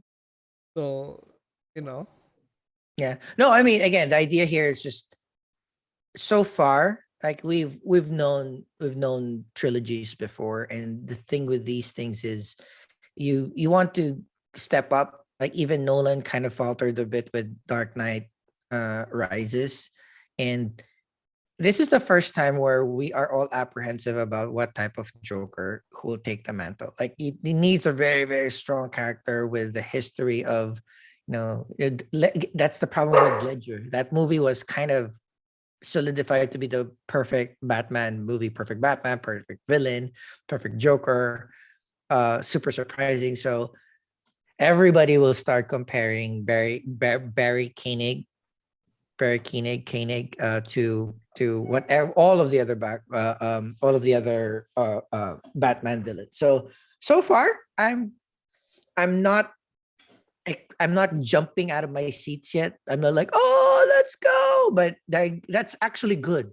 It's good that they're building something instead of trying to match or surpass something else. So either way, it's like this is a very strong franchise for me. So All right. is so that it? Any no, other so thoughts? Yeah. I have my two major complaints, but my two major issues with this film. Number one, I like that they made it a detective movie, Mm-hmm. made it like 7, but they didn't show me Mhm. that he's the greatest detective ever. Uh-huh. So Mm-hmm. that's my number Mm-hmm. one issue. He never beat Riddler. He never overtook him. He never outsmarted him. In the end, it was still blind luck with the police helping him with the Tucker, and Mm-hmm. physically at the end, which Riddler highlighted that he was the physical one. So even though we got the detective Batman, he's not the best detective. So I hope they can make him smarter in the sequel. I don't know how, but I still love it. I just like just I'm just saying that there's still room for growth in that aspect. Him being a detective. I mean, he is still year 2, so Here too. he'll still There's inklings there. There's like, the buddy cop one I and really dug, but you're this one 100% can right. it can. I hope there's a long game at play. So I'm fine if there's a long game at play. I'm fine. Like he'll learn from if they make him like learning from mistakes and he'll get smarter. Perfect. Then that issue's gone from this movie. But for now, it's still there because that's the only one we have. And second, which I love also, but just they just didn't push enough into it, or like they didn't put enough into it in the movie. Is I love the shift from the vengeance to the hope, Mm-hmm. Mhm. but there was no inklings in the middle Yeah, from the yeah, you're from right. the You're right. from It the was like first. a little bit abrupt towards the end. Yeah. Yeah, there was no inkling in the first two. Like there was no questioning, is his path correct? There's no question like, is the vengeance thing correct? maybe there's another side or there's hope or something, and then suddenly just switches it. I love that it happened. I Yeah. love that. I love that it became something. Like he saw that the he inspired bad guys and as vengeance and stuff like that, and then it has to be the Batman that we know, the superhero Batman that we know, that though he's dark, though he's a vigilante, we love him because he's an unstoppable force of hope. Unstoppable force that will always do good, and he's a hope. He'll never stop. He'll always do it. He'll always survive. He'll always do anything to do good. So those were my two issues with the movie. I alluded to this during my non-spoiler review, which you didn't listen to, but the I listened to it in idea the here, bathroom this morning. and After the movie, I mean. what I wanted to reiterate is that this is our first Batman that is mostly the detective and still learning. Mm-hmm. So I love that fact. It's there's growth. Like, all right, this is the first of a trilogy, and that's the problem with the first of a trilogy. It's never going to be. They're not gonna show all their cards. They want to show, version one, version two. There's going to be a better suit. There's going to be a better car. There's going to be better tech. So, and he's going to be better detective in the next one. So, I kind of expected that. But the ceiling of that is low. The problem with having this first Batman be the detective Batman is for people like us, Chubax, who've read a healthy number of Batman storylines. We are forced to kind of compare the other cooler Batmans before, right? That's the thing. It's like, Mm-hmm. it's I can't help to compare it to Long Halloween. I can't help to compare it to Hush.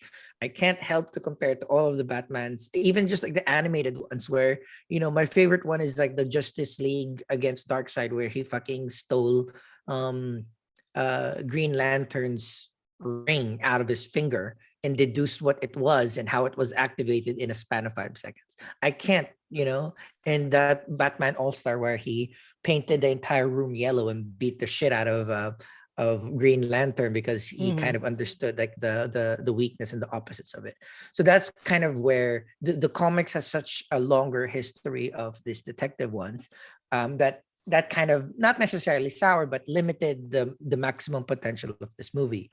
On the other hand, if I don't know anything about the comics, the 3 hours was rough. I mean, it's if this movie could have been condensed to like 2.5, maybe 2 hours 45. There's so many things that could have been cut out here, cinematically, to make a tighter story and make it more enjoyable for people that is experiencing Batman for the first time. But none of those are bad. Like, it's just an excess of good stuff. So I'm Mm-hmm. that's kind of like where I'm the excitement that I have is I like the foundation that they've built. I like this version of the Batman, his physicality, his practical ninja sense. Like, I'm still geeking out. Like, how come we've never had a Batman where the footsteps were like part of the act? Because it's always him showing up and always him disappearing, which I always thought was cool, but I never thought like sound would make it even Yeah, they cooler. turned it upside down. So I really dug that. I love Jim Gordon. And most importantly in this movie, I love how they built Gotham. The Gotham feels practical. It looks cool. It doesn't look like a New York. It doesn't look like a Chicago. It doesn't look like a Detroit. It doesn't look like a London. They actually filmed a lot of it But they shot it in London, diba? in Liverpool. So it's like it's kind of like and then they CGI'd a lot of it to make sure that it is kind of true. its own Like thing. Bruce Wayne, if you're in a city and you want to be in and out of the crowd, you're not living in some fucking mansion outside the city limits. You're living in the fucking giant building, right? So everything seems practical, and all the decisions are great. So I'm thinking like this is such a cool movie. But let's go with you, Jay, first. What do you think? What did you think about the movie before we start like dropping our ratings and our favorite stuff about it? I like the movie. I agree with you that it's a tad bit long. Had they trimmed it just a few minutes here and there to make it 2.5, it it would be more comfortable, but it doesn't mean that it's a bad movie. I still like I like that I liked every scene almost. I just didn't like that Bruce Wayne had some long hair. Maybe he would look better if he had a little bit of a shorter hair. I don't know. He didn't look so Well, handsome playboy he didn't. philanthropist for me. Well, he wasn't the playboy. He wasn't the Mhm. philanthropist. he, Yeah, he was a recluse. He he was a was the You recluse. were reckless. antisocial. I actually love He that was a Yeah, actor. recluse, so he looked the part. I know he did. But the initial thought of Batman from what we're used to was that debonair, dashing debonair man. But I like his face fitting on the mask. It looks good So good. for me. Yeah. Um yeah, overall I really enjoyed it, plus the fact that I got to see it in the big screen and with one of Amen. my best friends. So Amen. that was So going forward, we're a gonna be very big plus. watching the big movies now.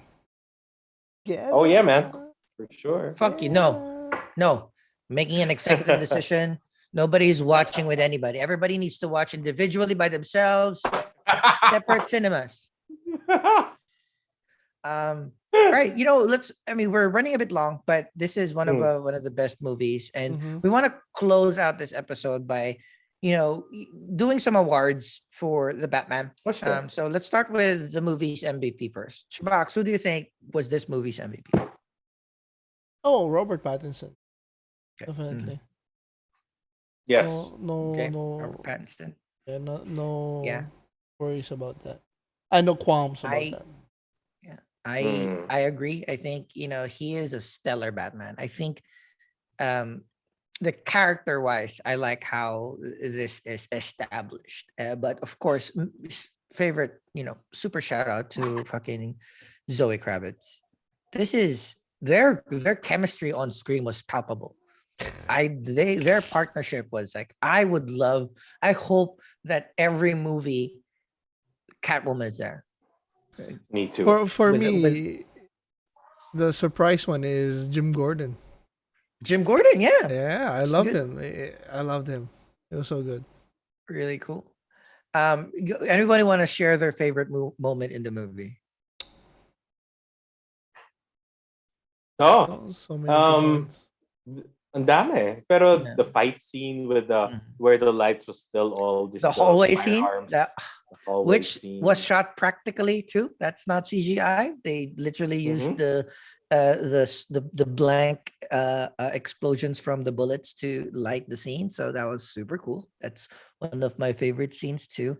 One of my favorite moment was when I think Robert Pattinson was caught um ogling at Catwoman when Catwoman was wearing his contact lens and looking at herself in the mirror. I like Yeah. that. And then the moments with the contact lens was something that I never thought that was like such a small touch, such a practical touch, made sense. And it also made sense because like the receiver needs to be nearby, right? The receiver of the video. It's not like it's recording on the fucking contact lens. So that's super cool too. That's right. In all of the movies that we've seen, who's your Wait, favorite for cat? me, my favorite moment Oh, good. was in the end, Batman saving people. Just Okay. like a first responder. It just like Mm. we haven't seen that a lot in the superhero That's movies. true. A real hero down and That dirty. costume must stink like high hell. In the water, dirty water, and Water, leather. Mm. sweat. Sewer. All right. So favorite Catwoman.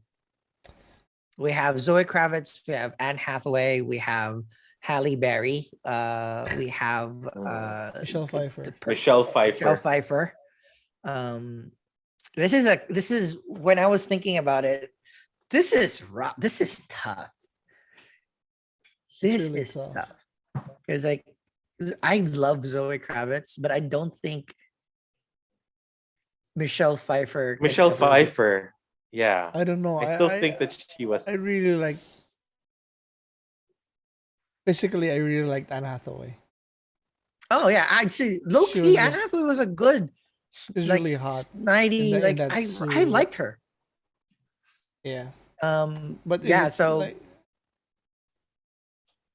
like look or Yeah, up to you. Story. I don't know. I'm Everybody. voting Zoe Kravitz because it's the first time ever where a Catwoman was not a villain, but also not a partner of Bruce, but Mm-hmm. was a villain and a partner of Bruce. Right? They were like together. So it's kind of weird. So I love how their chemistry is, and it's the first time that I even think that Michelle Pfeiffer was going to be matched. So I'm gonna give it to Zoe Kravitz on for my vote. Mm-hmm.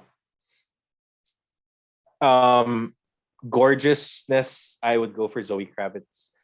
For actual Catwoman uh, persona, Michelle Pfeiffer still, where she got crazy and she had this LED light at the back or this lights that says hello there, and then she breaks the O and the T, hell here, and she starts making her own leather fuck! I suit. forgot about that Batman Returns, Dude, baby. she So was cool. she was awesome. That So was cool. I love that persona of Catwoman. But I also have to give it to Zoe Kravitz where um she's not an actual thief. Mhm. She's just the woman who just wants to get what's hers from her dad. She just wants to find her friend. She was trying to do the right thing in a town that was very unforgiving. So I also like this angle, and she's so hot. She's really hot. All right. So we have Zoe, we have Anne, we have Michelle. Good. I mean, at least very balanced opinions. Here's where it gets dicey. Like we've Mhm. seen a bunch of Batman villains now. Who is? Here's the thing. Give me your top two and rank them. Batman movie villains. Right. Right. I can start. What you guys think? So for me in this movie, Riddler, dope, super strong. Love him. Love the character. Love how it was written. Love that he is both physical and intellectual. Like he's more Batman and Batman, like I mentioned at the start. Unfortunately, no one will topple Ledger, right? Mhm. So Ledger Yes. will always be number one. Like that Joker is just amazing. Um, we have Talia al Ghul, we have Bane, we have Ra's al Ghul, all very, very strong villains. So for Yeah. me, it used to be Ledger and then Ra's al Ghul. Mhm. I'm putting Riddler number two here. I really like this particular version of it because he did so many things and killed so many people by himself. So Mhm. so I'm Yeah. gonna Yeah. I'll go with. use Rex. I'll go with you also. Nobody's touching Ledger, but Riddler's a good number two because he did more and he Mhm. was a more well-rounded character. Yep. You know his Yeah. motivations, you know his reasoning, why he did these things. It Mhm. wasn't like a blanket statement to cleanse Gotham for the good for the good of the world. So yeah, and he was smart. Yeah. Yep. Yeah, absolutely. Jay. So Jim Carrey, Riddler, and Yeah. Arnold Schwarzenegger. Mr. Freeze. I knew it. I knew it. I knew it. Classic. The best. Time to The chill. fucking best. It's so cool in here. Wait, sorry. Oh, Were all we right. choosing the worst villains? I know, like really.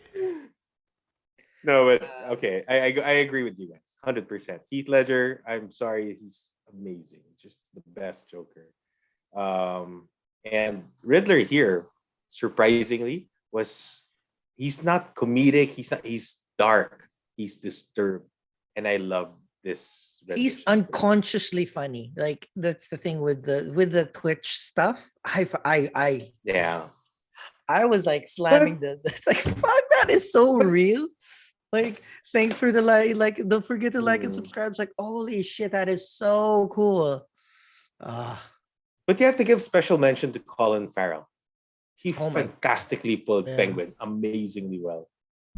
Love it, We're love Just actually it. for that, it's just a great character, but he wasn't really a villain yet.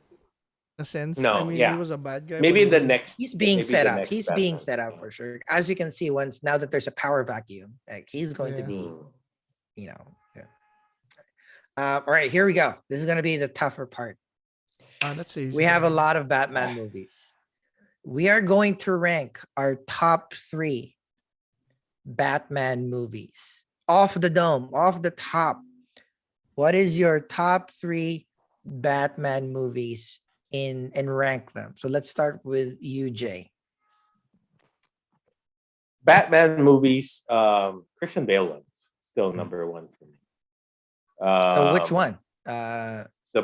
The first one, Knight. The Dark Knight. Okay. Dark Knight. That's the Choose second that. one. That's the second Uh, one.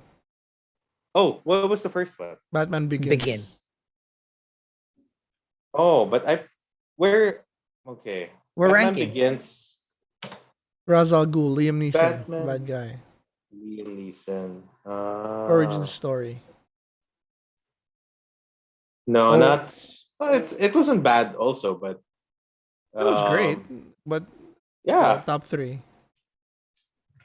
Top 3, top 2. What did you say? Okay, Sean? let's see. Top 3. Top 3. Top eh. 3. Top 3. Oh, and just Si Dark Knight is si Bane, di ba? no, Dark Knight is Dark Knight Joker. Rises. Dark Knight Rises is Bane. Okay. Oh, so tama nga. So The Dark Knight is my number 1. Number 2, I would say The Batman. This kind of really puts it up.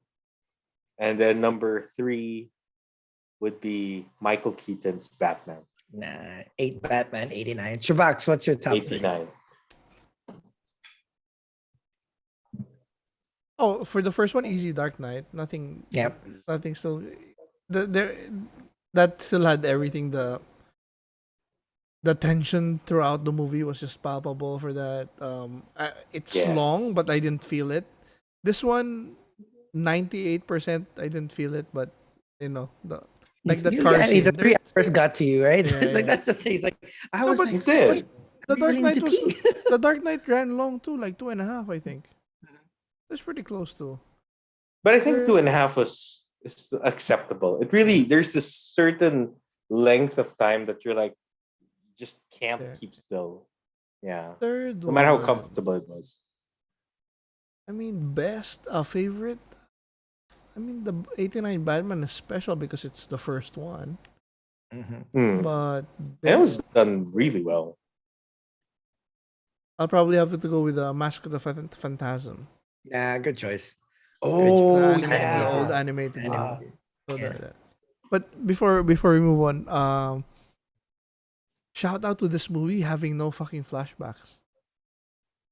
Oh, Yeah. interesting. I didn't even think about I that. love that. Hmm. Especially for a first Good point, movie, good you point. take like a flashback to the past of watching Bruce Wayne young, thinking about him. So that's a good one for this one. Right. So still second for this one. Like Yeah. like I, you said, I thought- like you said, this one is the first one. So Dark Knight is a little above because it already had the world set up. So everything was just firing on all cylinders from the start to finish. But yeah, like the issues that I had, the Vengeance to Hope, it wasn't handled perfectly from the start. And the other issue of the Detective Batman, but not the best. But that issue can go away if they have the long game, like I said. But Mhm. aside from that, Like the improvements. yeah. So, but aside from that, yeah, everything was perfect. Yeah. I think I'm aligned with you guys. It would be a miracle if there's going to be a Batman movie that will topple The Dark Knight as the best Batman movie. Yes. Does this new franchise it has the potential to do it? Like the ingredients are all there. Maybe there's a cooler villain than Joker that they can do on the second or the third movie that will kind of put it into consideration, maybe even beat out Dark Knight Rises, the Dark Knight, but I highly doubt it. But so this Here, one was like, I was happy. Oh, I don't think they can beat the Dark Knight, but Mhm. they can. the Be trilogy. very close. Maybe they can inch out the trilogy, the Nolan Yeah. trilogy. Mhm. Yeah. Same, As a same. That's whole. current. Yeah. Mm. Like so So- far, like you you have a higher floor with this Mhm. because the Nolan trilogy, Batman Begins was stellar. The way that the Nolan It's the storytelling about Ra's al Ghul, it's the but again, Jordan it's versus Nolan. LeBron. The Yeah, Jordan LeBron. That's hundred right. The percent. But Jordan again, it's the Dark Nolan. Knight, the Nolan peak is just you can't beat 6 championships out of 6. Yeah, But then if you have 10 finals, 15 20 finals, or something like yeah, that. 20 years Yeah, of of the dominant. No, yeah. yeah. So that's kind of, and but also it's like the good thing about this is like Nolan storytelling twists, Matt Reeves cinematography, action, and grounded. So there you can on equal footing compare them to something that would be good. So, but Dark Knight will be True. number one, and this is my solid number two. Like this is like I when I was watching this, my debate was whether it will beat Batman Begins because Batman Begins is such an amazing No, origin story for a Batman as and well. it was just a big Mhm. surprise at the time because nobody was Super surprise. expecting. Everybody was expecting it to fail. 100%. And then, the way that they made it grounded story. So like that will still be my solid number three. So hopefully my hope is like this new franchise, they have a good stable start.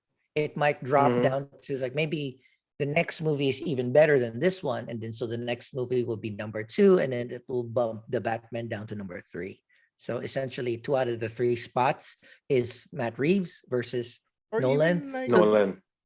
Dark Knight and then three Matt Reeves, then yep.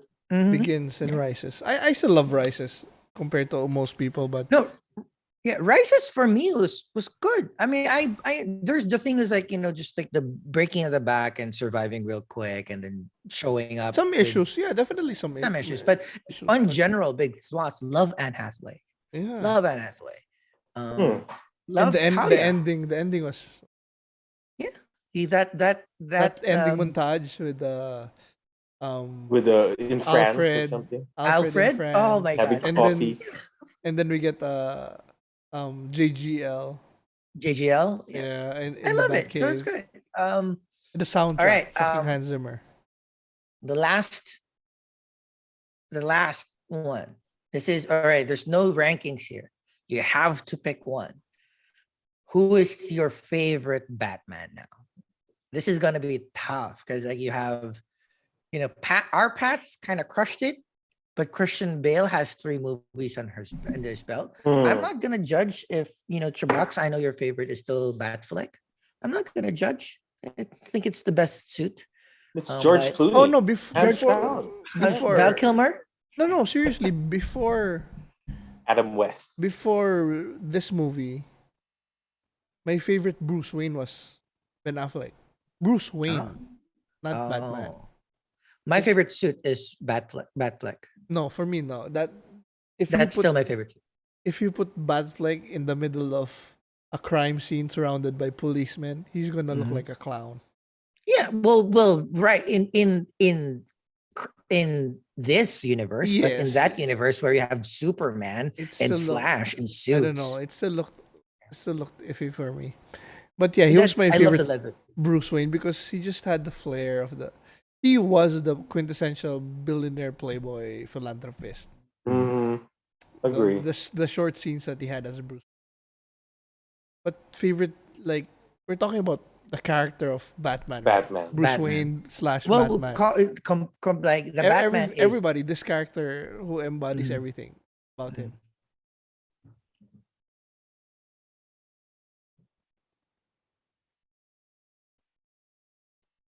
For now, it's still Bale, just because he has Mm. three. Yeah. But Mhm. Robert Pattinson is like Ooh, he has a better start. yeah, yeah. Let's just get Yeah. it that let's get it that way. He has a better start. About you, Jay. So Oh, yes, so I like yeah. go JJ. No, good, good, good. No, so it's like somebody averaging 35 points per game, but he scored 35, Mhm. 40, 35. Our Pat scored 45 in the first game. So, mhm. Yeah. let's see where it goes. There's Agree. Jay. there's still not enough Bruce Mhm. Wayne here. Oh, So definitely. we'll Because see he's a if recluse, as you said. no, yeah, But I know. So I like that they went that route. It's different. But I hope I'm not that hope. I'm curious to see where they bring it because they're not gonna keep it the same in the next one. That would just be boring, and I mean, there's no progress. So there's gonna be progress, and I want to see. I want to see how they handle it. Yeah, Jay. Same. Just because Bale has had more screen time, and I think he had a good balance between him being Bruce Wayne and him being Batman. So I like that.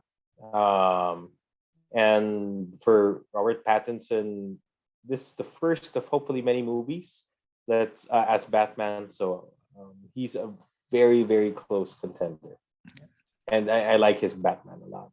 I like his entrance where he reveals himself. Love it. Like, fuck you, I'm coming, and you know I'm coming. Fear, fear me. And How about you, Jong? yeah, closing this out is that was my meditation because I want a fair fight between all the Batman, like even Batfleck, even Keaton, because I think Keaton is still. It's just been so long since we've seen him, but he had the best crazy Batman. Like you can really see the tormented soul behind both Batman and Bruce Wayne. So kind of did a little bit of refresher watching him, but our Pats has I think the potential to knock out Bale. Everybody. And Bale right now, the only reason why he's top is he is super consistent top. Solid movies, solid acting, solid Batman, solid Bruce Wayne. Not the best Batman, not the best Bruce Wayne, right? But above average of both. So he kind of like takes the cake.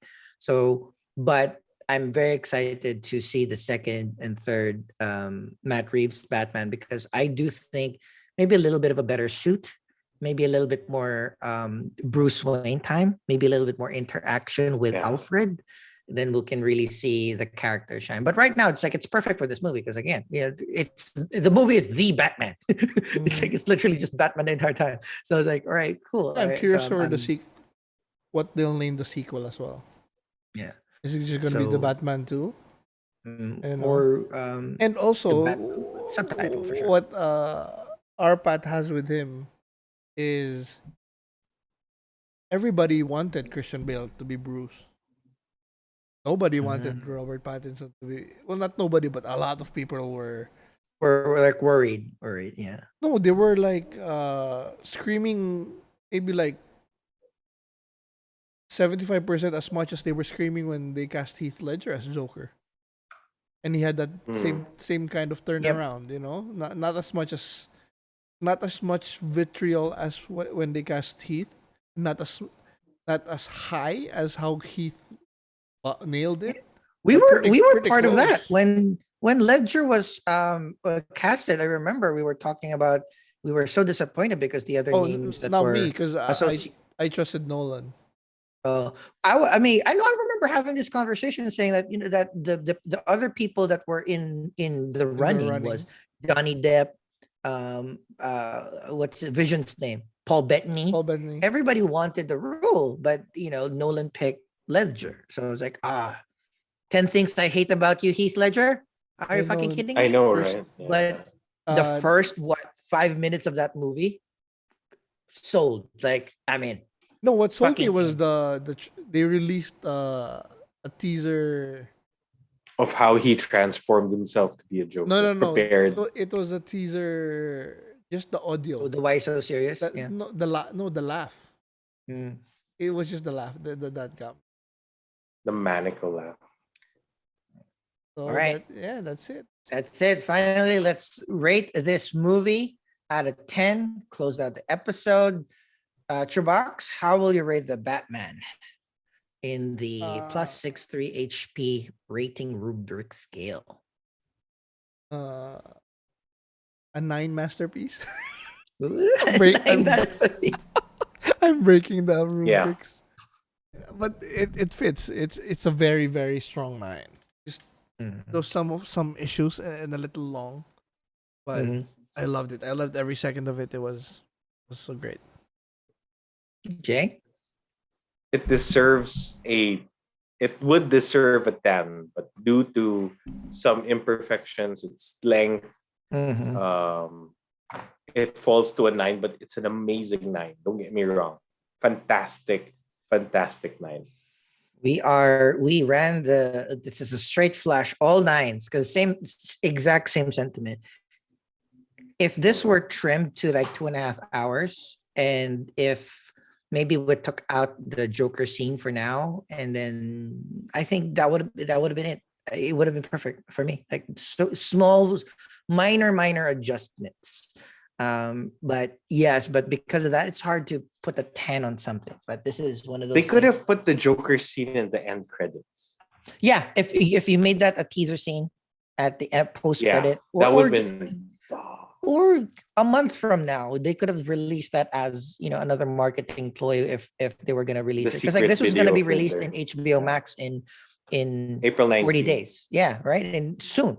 So if they could have done that maybe a week before the release on HBO Max to drum up the hype, that would have been better. But I Yeah. understand that they wanted to kind of they wanted to ensure like, yo, it's gonna be two more movies. Make sure to buckle up. So That's again, right. I'm not in that seat, so just personal preference. I would have loved for that to be taken out. Just to it's more of the time. You could have taken out 7 minutes, 5 minutes out of this movie without that. All right, so well, that's it. Again, great conversation. Looking forward to next week's discussion of Moon Knight. Fuck, that's going to be fun. And the second episode of Halo. The Pirates also, the Korean movie is going to be a fun discussion. So join us in that. Make sure that you like and subscribe in our channel, follow us in our socials, and listen to us in our podcast if you do not want to watch our movies. Final goodbyes, Jay. Well, we hope you enjoyed today's review session. We certainly did. We'd love to hear more from you guys. So please continue to like and comment. We promise we do respond and we listen to your advice too. So thank you for all those that interacted with us. Please continue to do so. Chubax. Yeah, amazing movie. Can't wait to watch it again. And thanks for staying with us. I am eager to watch it again in a cinema where I can eat and drink again. So again, I think this is one of those movies that the more that you watch it, the more that you get to enjoy. So I'm excited. And thank you very much for joining us. Thank you for subscribing. Please share us to your friends and family. Join us in a conversation. And we hope to see you in the next video. Goodbye. Ciao.